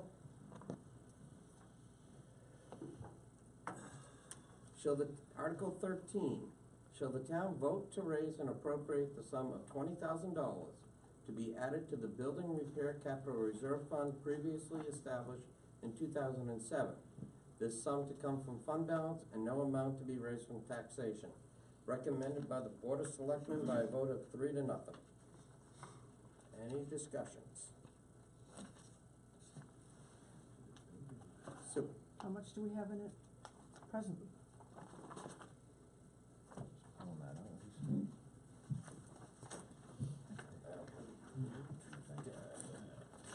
Which also brings up another question. Why have a separate warrant article for the firehouse floor if it could be spent out of the building repair capital reserve fund? Well, I can answer that. Okay. Let me answer the first question first.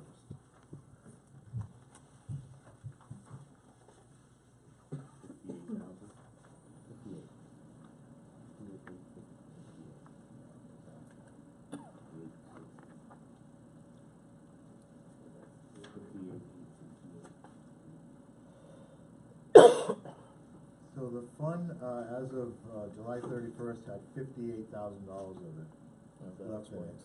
Of that amount, the selectmen spent $38,000 insulating this building. So That we're down to explains about 20. The plan, the long-term plan for the $20,000 every year is to have $60,000 available to repaint the library. Other than that, anything else that would be there would be for some unanticipated disaster for a building related. Like a hurricane problem No, or like a something? boiler blows up or something like that. Why, if you're thinking of painting the library, why wouldn't that be, in the library budget to paint the building? Well, the selectmen have agreed to fund it through the capital reserve fund for building maintenance. Knowing that they're putting $20,000 a year into that fund.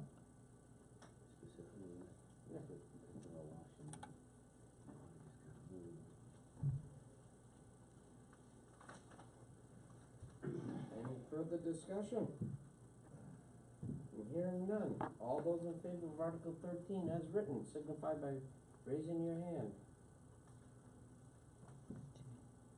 All those opposed?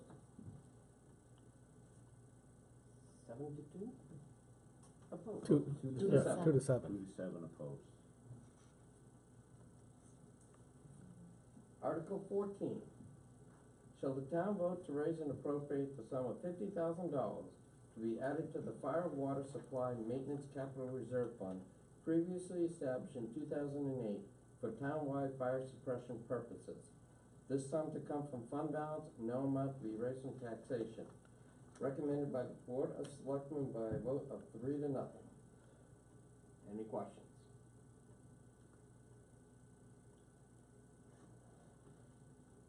Fire water supply maintenance. Those are the Fix the fire ponds. ponds. Fire ponds, Oh. Bickford Road, up at the end of Garnet Mountain Road, by But I the high believe school. this was gonna be to finish This off, is earmarked for the Alva Wilson. to finish off Alva Wilson Road. Oh, it's earmarked for that.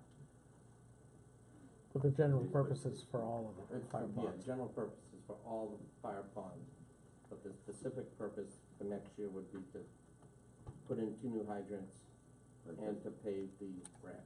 Sure has taken a long time Oh, yep. to do that.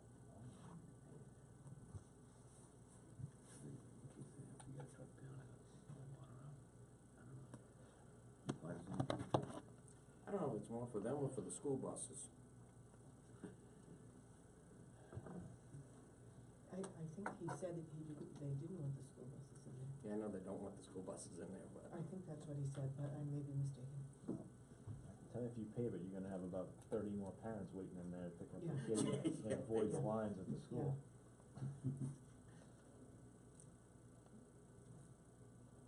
Any further discussion?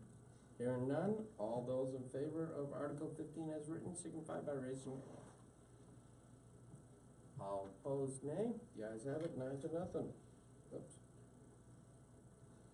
Article 15, shall the town vote to raise and appropriate the sum of $50,000 to be added to the Recreation Facilities Maintenance Capital Reserve Fund previously established in 2008. This sum to come from fund balance and no amount to be raised from taxation. Recommended by the Board of Selectmen by a vote of 3-0. Any questions? This was is this the repair for Lincoln Park? No, this is the town fields, the This is tennis, Everything. tennis center, Everything. beach, Gilford Ice Beach. This 50,000 is intended to be used for the retaining wall in Yeah, Lincoln that's Park. That's what I thought. Okay. That was my Well, fault. this time around. Yeah. But in general, it's for everything. In general, it goes to all of them, but this time it's for the Lincoln Park. Right. And evidently it caved in. And the steps are not safe going down. We need to redo the steps and the wall. Any further discussion? Hearing none, all those in favor of Article 15 as written signify by raising your hand. All opposed? 8-1.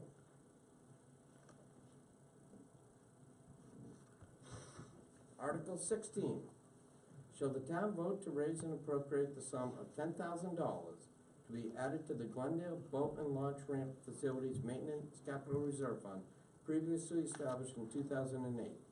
This sum to come from fund balance and no amount to be raised from taxation. Recommended by the Board of Selectmen by a vote of 3-0. Any questions? Peter? Does this have a specific purpose, or is this a general, any maintenance problems in that general area? Is it parking lot related? Is it?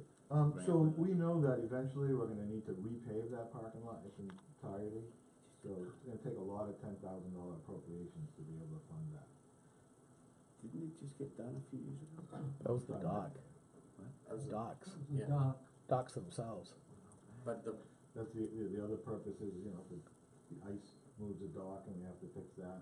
How much money is in the account now? On 40,000. water supply. 40,000?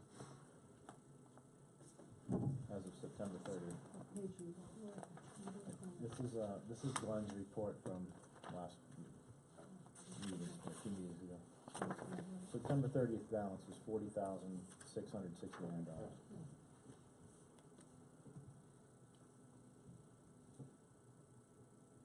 So there's no specific project this year I just wanna- that's gonna use this, it's just we're filling it right now, filling this No, one. no target. unless something happens. This has been funded year after year after year after year. The ice just creams the docks under this, You know, it's a good facility and, but it's money well spent. you know. Any further discussion? And hearing none, all those in favor of Article 16 as written signify by raising your hand. All those opposed? 8-1. Article 17, shall the town vote to raise and appropriate the sum of $100,000 to be added to the Fire Equipment Capital Reserve Fund previously established in 1989. This sum to come from fund balance and no amount to be shall be raised from taxation. Recommended by the Board of Selectmen by a vote of 3-0. Any questions?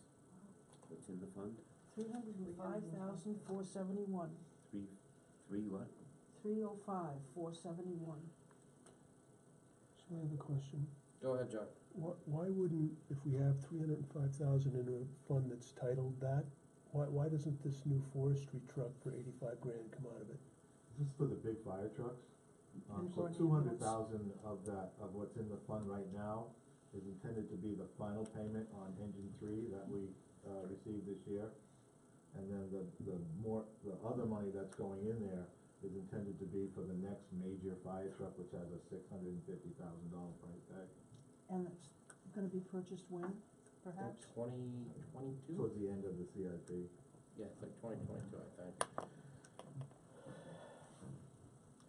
Yeah, I'll throw out my 2 cents. I would tend to agree with Jack that if it's for a fire vehicle, let it come out of this fund rather than the additional 80 that we previously approved. Can always delay just a little bit of getting a brand new engine. I mean, we're not limitless buckets of bucks here. And I do agree that we certainly do need a forestry fire truck. And I see nothing wrong with pulling it out of here. So obviously that discussion was probably had with the selectmen. So why would they not just take the fire truck out here and then for this, bump it up to 150,000? Well, in essence, we're planning to purchase the forestry truck using surplus fund balance. So's this. So we're not raising the money on the tax rate. So it's, in the end, it's 85,000 there, 100,000 here. How you get there, the 100,000 that's going into this is also coming out of surplus fund balance. So it's coming out of the same place, going in 2 different directions. Get you to the same place. It does get you to the same place, but it also tends to expand the number of warrant articles that people have to look at. Whereas you've got a fund for a specific purpose, why not be just using that as the particular purpose? I guess it's a moot point at this point. And conceivably, you could, on the $85,000 article, appropriate that from this fund and then put 185,000 in. It gets you to the same place. Yeah. Or put 150. It looks cleaner to do it from the single fund instead of an additional warrant. It would take 2 warrant articles no matter how you slice it. I Money just going think, in takes an article, money coming out, in this case, takes an article. I think Not the all funds are selectmen set do up a like that. disservice to themselves without explaining these articles a little more. Well, it's really important that, to get to this point where we're going over this warrant articles, that the budget committee members read all of the information that's in the capital outlay portion of your budget books. Because that's where all the explanations are. And it's apparent that that's not the case here as I sit here tonight. Any further discussion? And hearing none. All those in favor of Article 17 as written, signify by raising your hand.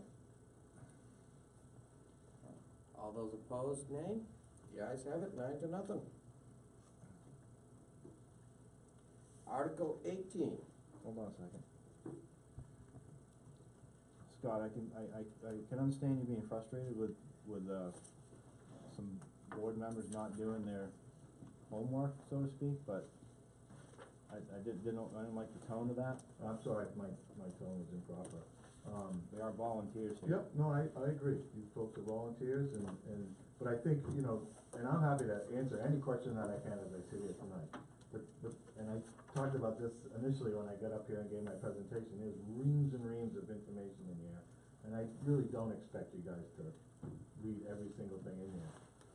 But the capital budget's probably, one of the most important things we do.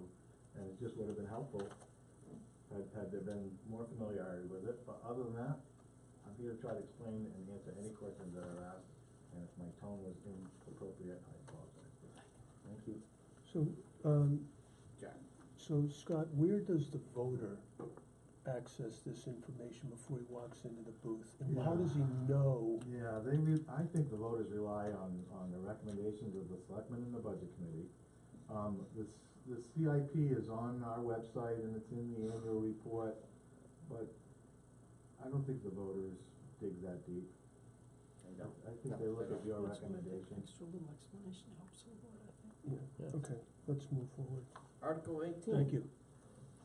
Shall the town vote to raise and appropriate the sum of $58,000 to be added to the Lakes Business Park Capital Trust Fund, previously established pursuant to the terms of the intermunicipal agreement that was approved under Article 18 of the 2001 annual town meeting, recommended by the Board of Selectmen by a vote of 3 to 0.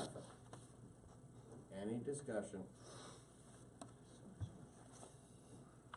Isn't this the one that you can't spend, that you can't figure out? I don't remember. It's, Chris, it's Isn't this Hotel California. Right, isn't this the one that you can't figure out how to spend it? No, we Maybe can't I'm get not out of saying it. the right way. I didn't say Yeah, I it the could right certainly way. figure out ways to Not- spend it.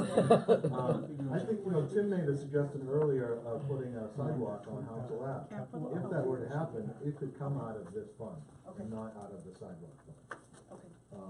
But the way monies are spent from this fund, it first takes a vote of the Lakes Business Park Board of Directors, All right, it's and then coming it back takes to a me. vote of the Laconia City Council and the Right, Gilford Village. right, okay, now I remember, thank you. But we're required to fund it, correct? Correct. Yes. The intermunicipal agreement has Every that year. clause in We there. were given this That's why it's last week, or the week before, or last week, and I didn't get it.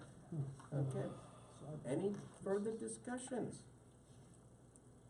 And hearing none.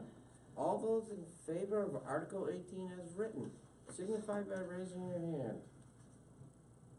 All those opposed? It's opposed. I love it. Article 19. This'll get interesting. Shall the town vote to raise and appropriate the sum of $10,000 to be added to the Sewer Maintenance Capital Reserve Fund, previously established in 2007. This sum to come from sewer fund balance and no amount to be raised from taxation, and is recommended by a vote of the Board of Selectmen, 3 to 0. Any discussion?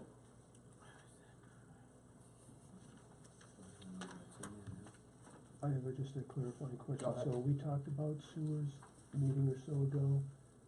It was a user-funded, infrastructure. Correct. So why is the general taxpayer, paying for, why isn't there enough built into the usage to pay for the thing? So this is coming from the sewer fund, so it's not coming out of any tax dollars. Oh, it's not coming from the right It's here. not coming from that. Oh, okay, I'm sorry. And it's not coming from the surplus fund balance, it's coming from the sewer fund. Okay, I overlooked that. Okay, And that's good. I'm in. Any further discussion? In hearing none. All those in favor of Article 19 as written? All opposed? The ayes have it. 9-0. Article 20. Shall the town vote to raise and appropriate the sum of $23,500 to support the operations of Central New Hampshire VNA and Hospice, a local agency that provides visiting nurses services, hospice care, and pediatric care to residents of the town of Gilford, New Hampshire. This past year, the agency provided 2,752 visits to 239 Gilford residents who needed health care in their homes. Town funds are used chiefly to support health, hospice care, pediatric care to children at medical or social risk, wellness clinics, bereavement support groups, and immunization services, and is submitted by petition, not recommended by the Board of Selectmen by a vote of 3 to 0. Any discussion? Mr. Murphy. I will make my annual statement once. I believe it to be immoral for voters to tell other people you must contribute to a charity that they happen individually to support. I think it is a wrong use of property taxes to to force people to fund charities that they otherwise wouldn't do so. Sure, all of these groups do good works, but it should not be forced upon anybody through property taxes to fund these folks. I will be voting no for each and every one of these, even as I may voluntarily give money to them because I think that they do good works.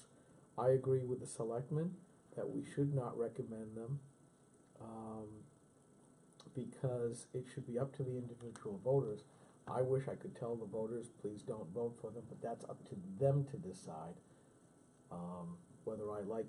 Whether they vote for it or against it is immaterial for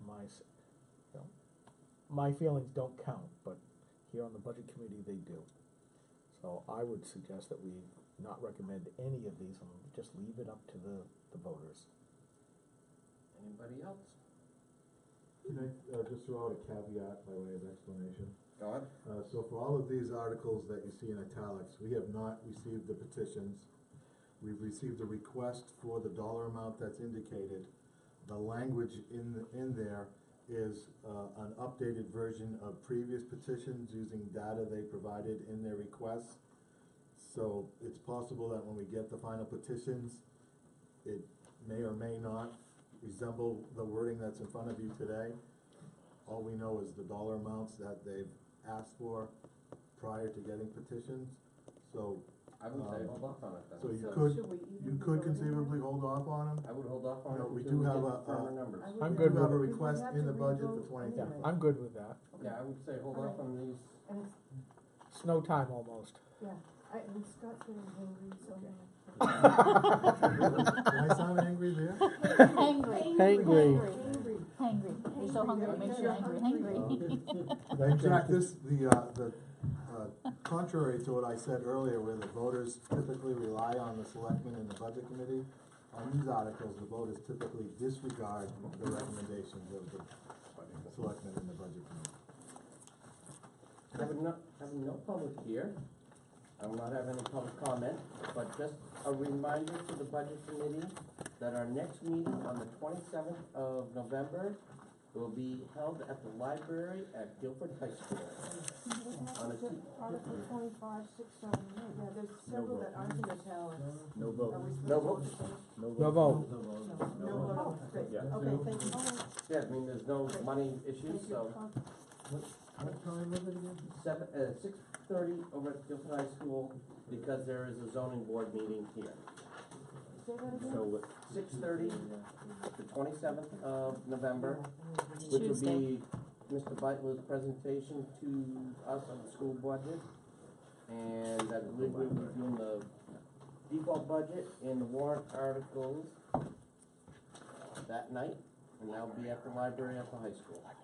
Have you finished, the warrant articles? Yes. Yes, we have. What about the We don't ones that go, beyond that, No votes. We just said- There's no, They don't have any money? no, there's nothing, that has no money, there's no Oh, money we don't set get aside. to vote on We it. don't get to vote on it. just want to get home before it So just for Tim and Skip and Tom, we have the default budget subcommittee on the 19th, Yep. but we don't have a location yet. Speaking of that in a way, Andrew, did you get a memo from Kirk today? No. All budget books will be available, I'm gonna say, on Monday the 19th. They were supposed to be ready for tomorrow, but I don't know, Chris. So I'm gonna say budget books will be ready at the SAU office on Monday the 19th. I was told today they'd be ready tomorrow. Yeah, but I don't know with the weather, so Oh, that's right. Yeah, I'm just gonna hold off on that. You do that already. So anyone that's slow on email, just remember to check for that email from me on that so we know where we're going. Yeah. Everything here. What time is that meeting? Chris? again? December It's 6th. 6 o'clock Karen Yeah. Thurston's gonna on start. the Yeah, I 19th, screwed up. but I don't have a location for the 19th. And before we all, I've asked, but this part, seems to take a while. I will wish everybody a happy Thanksgiving. I gotcha. Is there a motion to adjourn? Second.